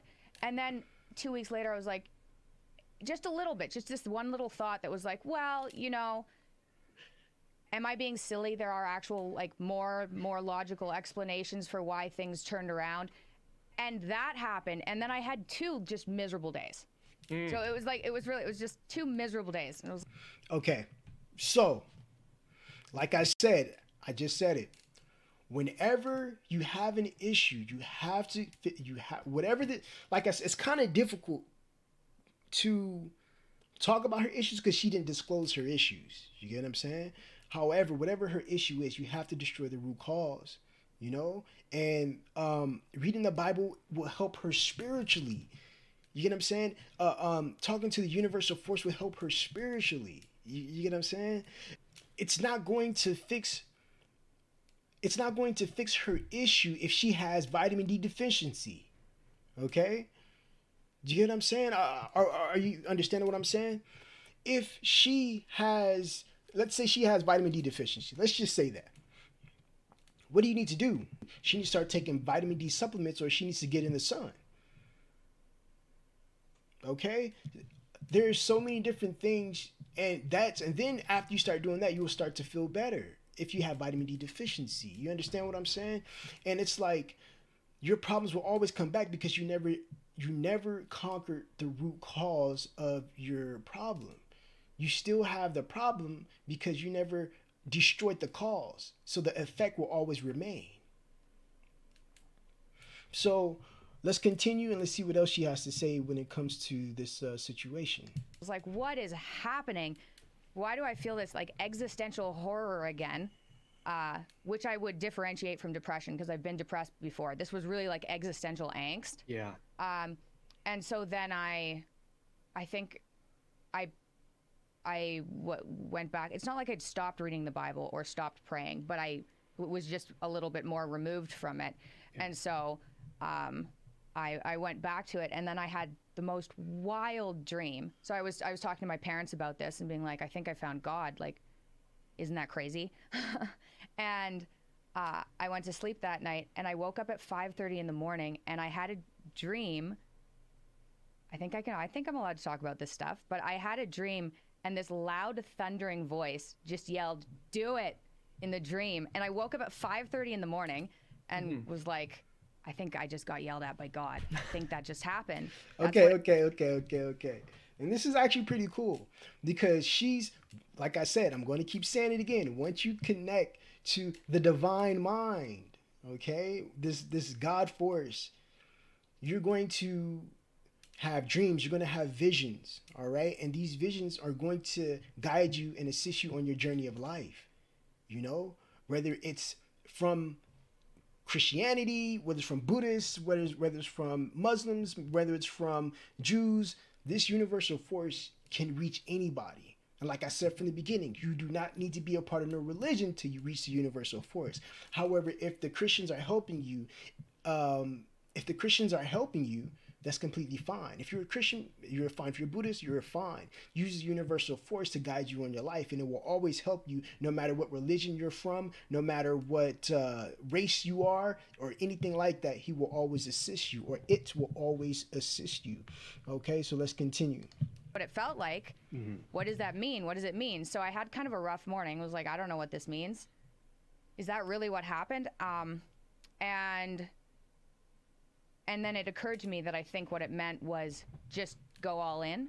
Don't do this like 75% in. Anyway, so it's been a wild month. I'm doing really well. It's just, I'm a little bit shocked. Yeah, I mean, that's incredible. So because you are lukewarm and neither Okay, hot. so this is Jordan Peterson response to his daughter. And I like his response. Okay, and I believe he's using a quote from the Bible, if I'm not mistaken. So let's just go ahead and we're going to hone in on this part right here, okay? Hot nor cold, I will spew thee out of my mouth. And the spew, it really means something like vomit. And this comes to a part where an individual is indecisive, okay? They don't know which way to go, left, right. They don't know if to go up or down. Okay, so that's what he's talking about. If you're lukewarm, like make a decision and be strong on your decision that you make in your life. And it's an allusion to disgust. And so it's a very interesting idea, is that the the people for whom the most severe judgment is reserved aren't the committed sinners or the committed saints. They're the people in the middle who sort of play both ends against the middle, who won't commit. And so it's possible, Michaela, that voice in your dream, this method of dream interpretation, by the way, is called amplification, and it's a Jungian technique. And so, your imagination presented this to you as something akin to a personal revelation. And so this is a amplification with a more impersonal revelation. It's don't play both ends against the middle, right? Commit to what you're doing fully.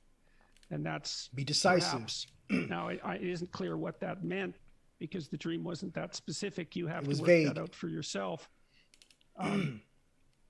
When you're doing something halfway, well, perhaps that's not for the best. Okay. So I guess he was trying to interpret the dream and not truly her response to the Christian and stuff like that. So to conclude everything, I'm just going to re-go over everything that I said. Number one, you do not need to be a part of no religion to reach the universal force. Okay. Number two, when someone has a mental problem, she needs a mental solution. When someone has a physical problem, she needs a physical solution. She was telling this Christian that she has a mental disorder or a physical disorder, whether it's depression, anxiety, whether it's diabetes, a vitamin D deficiency, whatever it is, okay? She was telling this Christian, and the first thing the Christian said is, you need God.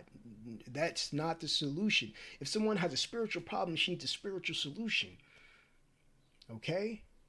So this is all I'm saying, and in my response and my message to Michaela Peterson. When it comes to spirituality, when it comes to the physical, the mental, and your emotions, okay? So I'm going to go ahead and conclude this video. If you guys like the video, actually like it. If you guys disagree, comment below, and we'll probably debate in the comments. You know what I'm saying? I really appreciate it. If this is no harm to her or anybody else, go subscribe to their channel. And I just want to have a conversation about what are your thoughts? You know what I'm saying? What are your thoughts on this whole situation and her experience? Do you believe that everything that the guy did, the Christian did, was absolutely correct? That's completely fine. Or do you believe that what I'm saying is actually more accurate? Or you say, hey, what I'm saying is absolutely radical. You know what I'm saying? So go ahead and let me know in the comments below. I appreciate it. Like the video. I'm out. Yo, it's Had Ishmael's Troublemaker, and welcome back to Troubversity. Okay, so now we're on episode 13, and the title of this video is called The Youth of Crump. Okay, so before I begin, number one, check out my previous videos, man. They lit, bro. Don't forget the other episodes like 12, 11, 10, and so on. You know what I'm saying? And but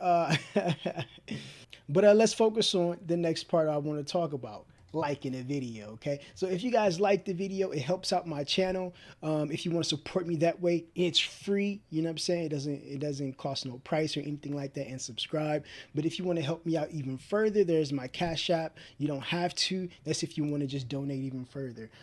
There's my Instagram, okay? And let's begin. Okay, so we're gonna talk about the Youth of Crump. Of course, that's the title, Youth of Crump. So we're gonna talk about why the Youth of Crump is important, what steps you can take to help out the youth, and then my closing thoughts.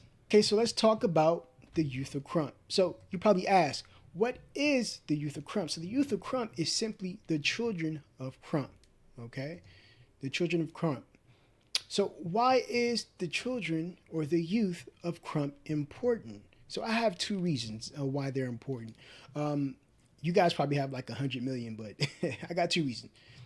Number one, the children will be the next generation of Crump dancers, okay? So I remember when I was young, even my teenage years, bro, and I always go to the Crump Arena. Every time I went to the Crump Arena, I seen either J-Tight dancing, I seen Rampage dancing, and other people that inspired me, bro. As a teenager, looking up like that, I was like, wow, bro, I can't wait to get on the stage and do the same thing and inspire the youth like they inspired me. You know what I'm saying? So that's the way I look at that. Even with children, they always look up to the person that's in leadership.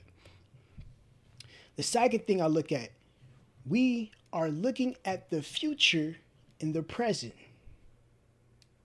And I'm going to read that again. We are looking at the future in the present. And what this means, if you don't understand, is that the children will be the next generation that's going to come up when we retire. They are the future. Without them, there is no future. There is no crump if you're not teaching the youth. So that's the way I look at that.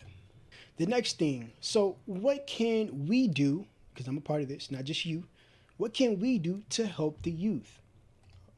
So a couple of things that we can do, well, a little bit more than a couple. There's a lot of things you can do. And if you have any ideas, place them in the comment below.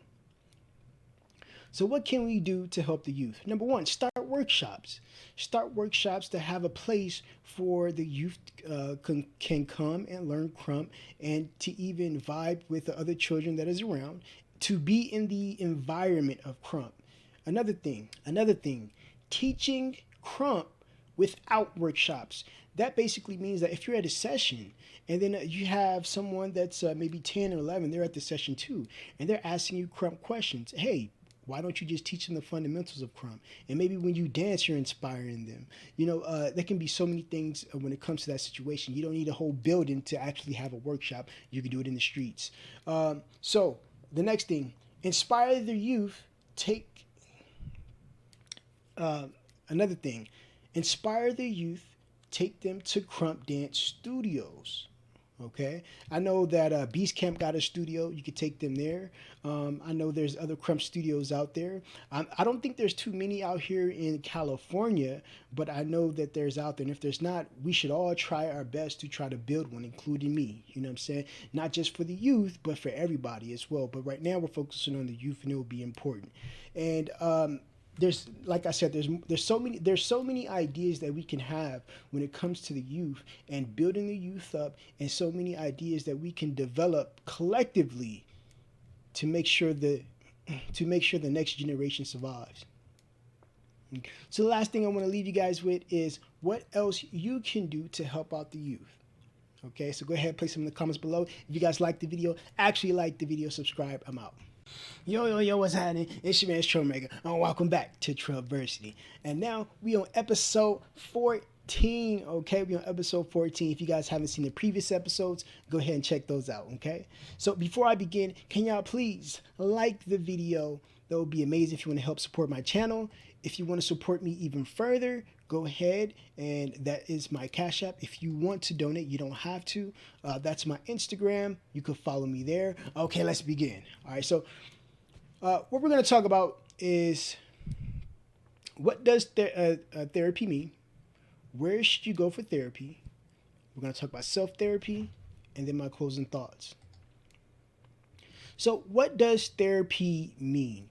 So when we're talking about therapy, it means treatment intended to treat or heal a disorder. So where should you go for therapy? You can go to a therapist, you can go to a psychologist, someone that is a master of the mind as well, or you can go to a psychiatrist, okay?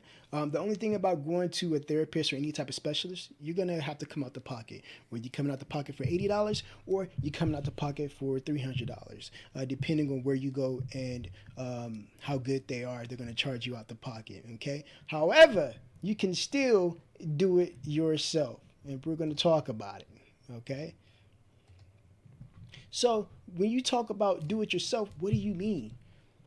Therapy can be crump, okay? These are just things to help you get over your mental disorders.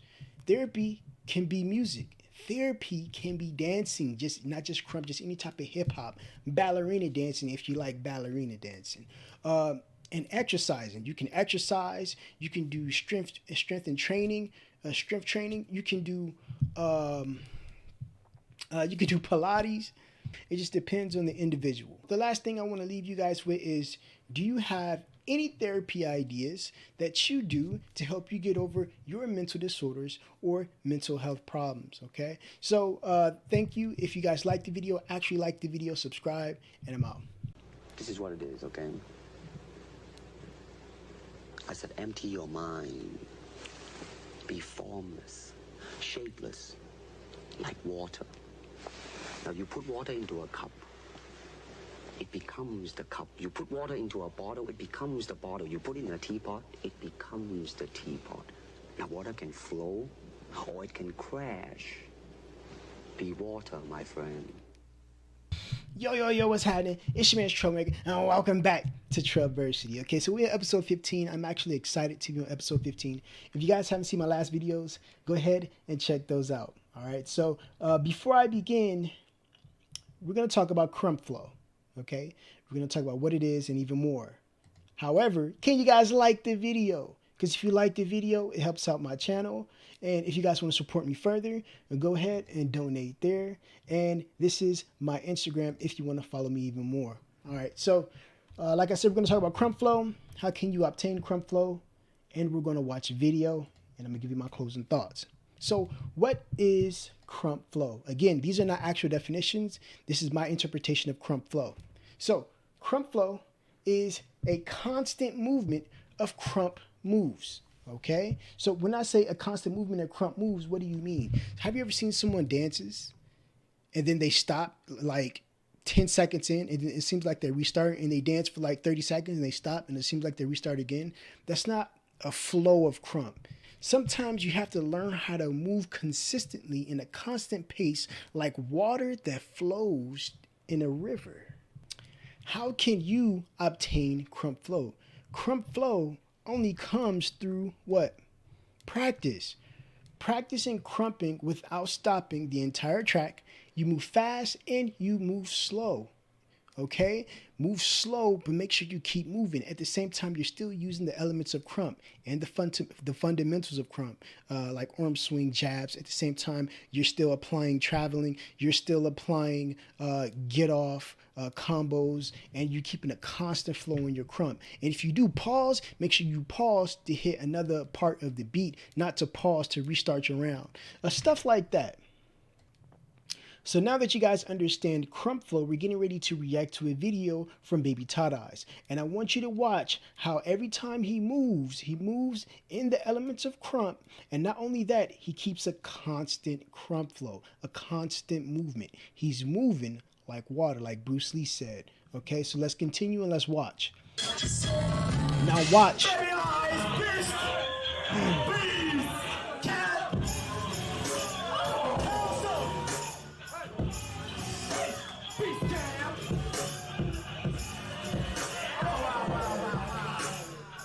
And everything is going to be a fluid movement, no matter if it's a chest pop, where his chest pop transitions him to the other side, whether it's an arm swing, whether it's a look, whether it's a character. Watch how he stays in character and keep his crump flow going.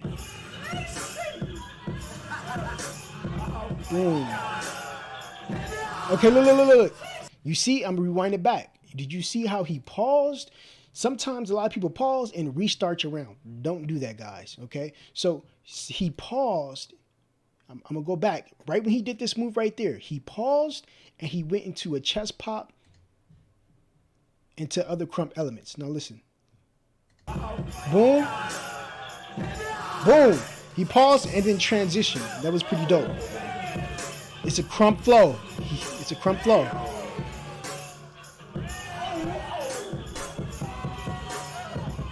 Nice.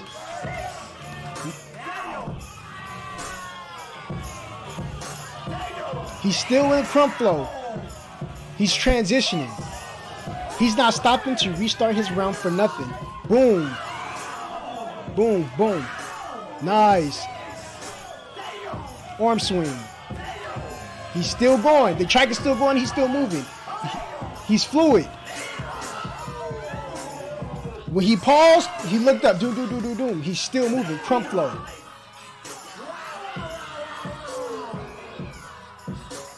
Nice. Nice. Now he grooving. This is perfect.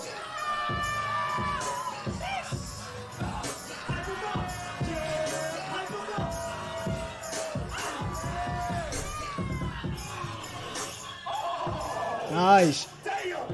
Everything. He's still going. He's not stopping and restarting this round or none of that. Nice.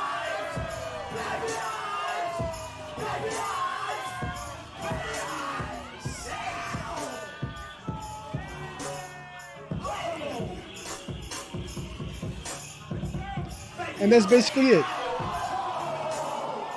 Whoa. Hey, bro, I should probably react to this, bro. I was about to stop it.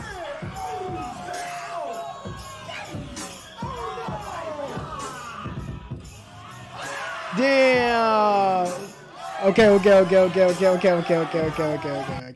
Now you gonna get me to react to the video. This is gonna turn to a reaction video, into a teaching video. Okay. So basically, so what I'm saying is, from the beginning of his round until right now, he still never actually stopped completely, and then went into a part where he's looking around. He doesn't know what he's doing. He's out of character. He's out of the elements. You don't see that. You see he's still in the character. He's still in his elements. He's still using the fundamental of crumps and using the elements of crump. Okay, so this is pretty dope. Hopefully you guys understood what I was just saying. Hopefully you guys understood everything I taught you about crump flow, and hopefully this video helped you out. So now when you're looking at other dancers, you can understand crump flow. So remember, when someone pauses and then do another move, that's not, that's still crump flow, because you're pausing to one area and you're transitioning. Sometimes people pause and then stop and then just restart their round, and it's like, what? You lost your crump flow. So don't do that, you guys. Hopefully this video helped you out. Like the video, subscribe, and comment below. And now the last thing I want to leave you guys with is, what battle did you have when you implemented crump flow? Okay, so if you guys like the video, actually like the video, subscribe. I'm out. Yo, what's happening? It's your man Troublemvkr, and welcome back to Troubversity. Okay, we're on episode 19. If you guys made it this far, that's completely amazing. Go ahead and check out my previous videos if you haven't checked them out. And also, episode 20 will be the season finale, so stay tuned for that. Okay, it's going to be coming out next week, and you don't want to miss that one. All right, like my video if you guys want to support me that way. If you guys want to support me further, there is my Cash App. So what is the eighth element of crump? So before I even go even further, I want to say this. This statement that I'm making right now, the eighth element of crump, is not made by Tot Eyes, Miho, Twin Style Ripper, none of them. This is just my opinion, and this is what I see. And when you say, what is the eighth element of crump, and what are you talking about, Troublemaker? I'm going to tell you. So the eighth element of crump is the spirit of crump. Okay, the spirit of crump. Do you guys understand what I mean? Okay, if you don't understand what I mean, let's go a little further. I mean, like, the essence of crump. Let's talk about how a lot of people from back in the day had the eighth element of crump, and I'm gonna tell you why.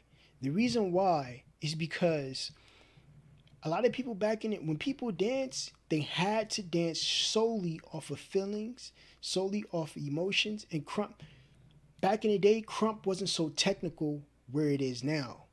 And because crump is so technical, and someone's just do jabs, arm swings, buck hop, get off, and then do this, they look like a robot. Have you ever had someone dancing and they just look like a crump robot? That's exactly what I see. And sometimes when you see this, it's like, okay, I see that, but why am I not feeling your energy? Why am I not feeling that spirit, that crump spirit, that liveness? A lot of people are lacking the essence of crump, and I just want you to hear me out. This is just my opinion. So, and this is the reason why sometimes if you watch people that dance from back in the day and watch people that dance now, of course, yes, people that dance now, we're better. Everything evolves. We're going to be better once things evolve. You know, everything is detailed and structured out. But back in the day, they danced solely off feelings and what they felt at that particular time. And when you do that, you tap into a spiritual consciousness that will allow you to ascend spiritually. The essence is then awakened into you. And a lot of people don't have that. I don't see that. A lot of times I just see, just like I said before, just a second ago, a bunch of robots. A lot of people are doing everything in crump. They're doing get off. They're doing jabs. They're doing combos. They got material. They're traveling, all this other stuff, but they're just missing something. And I just believe that's the spirit of crump. This is just my opinion. And we can look at Boy Bad. I remember when Boy Bad was on Boy Bass always said this. When the animal, have you heard of Boy Bat the Animal? When he created the animal name wasn't just created when he was just sitting in a chair and he was extremely thinking, contemplating about specific things. He was like, oh, I'm going to be the animal. No, the animal was created when he was in some type of battle. And he said that while he was dancing, he felt this feeling or this some type of spiritual feeling that led him into going like this or something like that. He was like, People was like, oh, that was tight. And he did this at the Crump Arena. After he did this, people were saying, wow, bro, you look like the animal.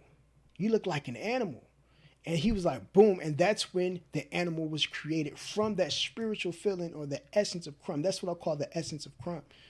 That Crump essence that you have that allows you to even create moves that no man, or that it allows you to create moves that not even you thought of. It's a spiritual feeling that leads you into a great direction that I like to see a lot of people enter in. That's my thoughts on the eighth element of Crump. Some people might disagree with me. That's completely fine. But there's one last thing I want to leave you guys with. Here's my question to you. When was the last time you felt the spirit of Crump? First way to get focus is to find purpose. The way to find purpose is you must identify what it is that you have to be purposeful in. Right when you are struggling with what to do, who you are, what's your next move, you are in an identity crisis. You are struggling with just who you are. See, you have not discovered who you are. You have to discover who you are in order to move you forward. Yo, what's happening? It's your man, Troublemaker, and welcome back to the season finale of Troubversity, episode 20. Okay, so the title of this video is called Purpose. All right, so before we begin, hopefully you guys made it this far. You guys made it to the season finale. I really appreciate you guys. But before we get into the actual content, into the video, what I want you guys to do, and you guys already know what I'm getting ready to say, is like the video. Like the video because it actually helps out my channel. If you want to support me, that would be great. But if you want to support me further, there is my Cash App. You don't have to. This is just another option. Also, here's my Instagram if you want to follow me there. And let's continue, okay? So we're going to talk about what is purpose. We're going to talk about how you can find your purpose. And we're going to read a couple of stories. And I went over these stories, and these stories are actually pretty good. They're inspirational. And also, we're going to watch a video on purpose by Jordan Peterson. All right? So let's begin. So when you talk about purpose, what is purpose? So purpose, the reason for which something is done or created, or for which something exists. So when you talk about purpose, I want you to understand that everything in this world has a purpose. Your pancreas has a purpose. Your lungs have a purpose. The atmosphere has a purpose. Oxygen has a purpose. Plants have a purpose. The sun in the sky has a purpose. Humanity has purpose. And your life has purpose. But you have to find it. And let's go into the next slide. So how can you find your purpose? So when you talk about finding your purpose, here's a couple of things. Find people or friends that are passionate and purposeful. Be around them. Cultivate a better perception of yourself and where you think you can go by being around some friends that has goals that they're achieving, and you can see them like, you know what? I'm around these guys that are rich, or I'm around these guys that are purposeful. You know what? I'm going to develop my purpose soon. Number 2, dedicate yourself in everything you do. Be definite. Everything you do, be definite. Always. Weed and seed the things you don't feel passionate about. So when you dedicate yourself, what happens is you're going to find things you don't like and you do like. And when you slowly, for example, let's say you're passionate about working at Walmart. And while you're working at Walmart for 3 years or 2 years or so, you're going to be like, you know what? I actually don't want to work at Walmart no more. You know, I want to actually have a career, and you might go back to school. Or you might go back to school and you're definite and you dedicate yourself and going back to school, and you're like, you know what? I want to build a business while I'm going back to school. And it keeps leading on. You're weeding and seeding things in your life that you know you do like and you know you don't like, and eventually you will find your purpose. That's another technique. But explore things, explore new jobs, explore many things that could expand your vision and allow you to achieve your purpose. Okay, now it's story time, and hopefully these stories can help you out. Okay, if you guys made it this far, I really appreciate you guys, and let's continue. So let's talk about the first story. The first story is 3 feet from gold. I said 3. 3 feet from gold. Okay, so let's begin. During the gold rush, a man who had been mining in Colorado for several months quit his job, as he hadn't struck gold yet and the work was becoming tiresome.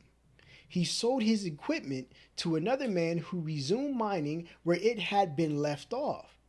The new miner was advised by the engineer that there was gold only 3 feet away from where the first miner stopped digging. The engineer was right, which means the first miner was a mere 3 feet away from striking gold before he quit. So the moral of the story is, when things start to get hard, when it comes to your purpose, okay, and you're on the direction of your purpose, try to persevere through the adversity. Many people give up on following their dreams because the work becomes too difficult, tedious, or tiresome.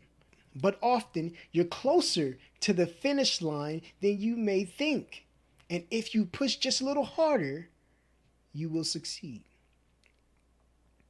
So when it comes to your purpose, and you know you're on the journey of your purpose, and you've been grinding for a long time, always continue to stay focused, be committed, and have conviction in your goals, and your goals will become or come to fruition. It will manifest, it will happen, it will transpire. So now let's talk about the second story. In the 1940s, there was a man who, at the age 65, was living off $99 Social Security checks in a small house, driving a beat-up car. He decided it was time to make a change, so he thought about what he had to offer that other people may benefit from. His mind went to his fried chicken recipe, which his friends and family loved. He left his home state of Kentucky and traveled throughout the country, trying to sell his recipe to restaurants. He even offered the recipe for free, asking for only a small chunk of the money that was earned. However, most of the restaurants declined his offer. In fact, 1,009 restaurants said no to this man. But even after all the rejections, he persisted. He believed in himself and his chicken recipe. When he visited restaurant 1010, he got a yes. His name is Colonial Heartland Sanders. You probably can look that up. So the moral of the story, there are a few lessons that you can take away from this story. First, it's never too late to find success, number one. It's never too late. He did this at 65 years old. Never too late. But you don't want to wait till 65. You want to start now. That's what I'm teaching you guys. Start now. Don't wait till you're 65. Don't wait till you're 50 or 40. Start now. Especially if you are young, listening to this and listening to this information, this is golden for you. In a society that often celebrates young, successful people, it is easy to start to think that you're never going to be successful after a certain age. However, Colonial Sanders is an example that proves that argument wrong. There's a lot of people, not just him, there's a lot of people. This story also demonstrates the power of persistence. You have to have confidence in yourself and believe, and I always teach that, have confidence in yourself and believe in your work for other people to believe it also. Disregard anyone who tells you no and simply move on, only if it is your dream and your passion to continue so. You know this is your purpose. If you know this is your purpose to be, if you know this is your purpose to continue in this direction, you know this is your dream, this is what you always wanted to do, continue, whether it's crump, whether it's any type of dancing, ballerina, whether it's becoming a doctor, whether it's becoming a lawyer, whether it's becoming a rocket scientist, whatever your purpose is and whatever you desire in your heart, continue, know your purpose, be committed, and have confidence in yourself. And it will manifest. It will manifest. It will manifest. You have to keep saying it to yourself. So as I. So now we're going to react to a video of Jordan Peterson on purpose. We're going to react to the whole thing. If you guys made it this far, I really appreciate you guys. So let's go ahead and react to Jordan Peterson, life purpose, direction, and meaning. We're going to react to the whole thing. Also, if you guys want to react to it yourself without hearing me commentate, I have the link in the description of this video. Let's continue. Okay. Now, this young man told me that his life lacked purpose and direction and meaning, and that he was nihilistic until he read Zen and the Art of Motorcycle Maintenance, which is a book I actually like quite a bit. I've read it 3 times at different decades of my life. And one of the things that's very interesting about that book is that it's an examination of the idea of quality, of the idea that there are qualitative distinctions between things, and that we have an instinct to make qualitative distinctions. And so a qualitative distinction is simply, this is better than that, which is a judgment. Okay, now what Ratzinger is hypothesizing is that the person in and of, you know how the idea, the modern idea is you're supposed to accept yourself. I think that's an insane idea, by the way. Really, I can't think of a more nihilistic idea than that you're already okay. It's like, no, you're not. And the reason you're not is because you could be way more than you are. And so what do you want to be? You want to be okay as you are? Nice. Or do you want to strive towards what's better? What he's talking about is limitations. Limitations. Basically, don't be complacent. Don't be complacent in the specific place that you're currently in right now. Yes, you're probably doing okay, and you're surviving, and you're getting day by day. But you can be better than who you are currently, and that's what he's talking about. Destroy your limitations and achieve in a higher realm, in a higher mind. Achieve in a higher mind. Achieve the best version of yourself. That's what I want to say. And this young man, this Australian, he said that the reason that Zen and the Art of Motorcycle Maintenance had such an impact on him was because he wasn't happy with his current mode of being, right? He didn't consider the manner in which he conducted himself sufficient. And the fact that the author of Zen, and it was Persig, laid out the notion that you could make qualitative distinctions, and there really was a difference between good things and bad things, or great things and evil things. It gives you direction. It gives you the possibility of moving upward. And Ratzinger is pointing out, at least to some degree, that human beings are insufficient in and of themselves and need the movement upward. And so they need to conceptualize something like the highest good, and then to strive for that. And the thing is that there isn't any difference between conceptualizing the good and being judged. Because if you're going to conceptualize the good and move towards it, what you have to do is separate from yourself all those things that aren't good and leave them behind. And that's why the Redeemer and the Judge are the same thing. And one of the things that's really appalling, I think, about our modern world is that we're rejecting the notion of qualitative distinctions. You say, well, we don't want to hurt anybody's feelings by saying that one thing is better than another.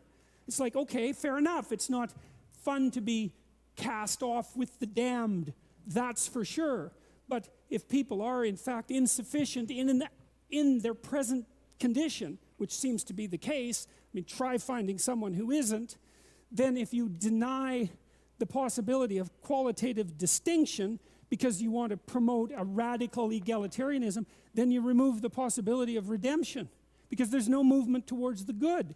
And it seems to me that it's a catastrophe to sacrifice the good for, well, it's a catastrophe to sacrifice the good for the equal. Because for us to be equal would mean, as far as I can tell, that we would all be equally unredeemed and miserable. And so,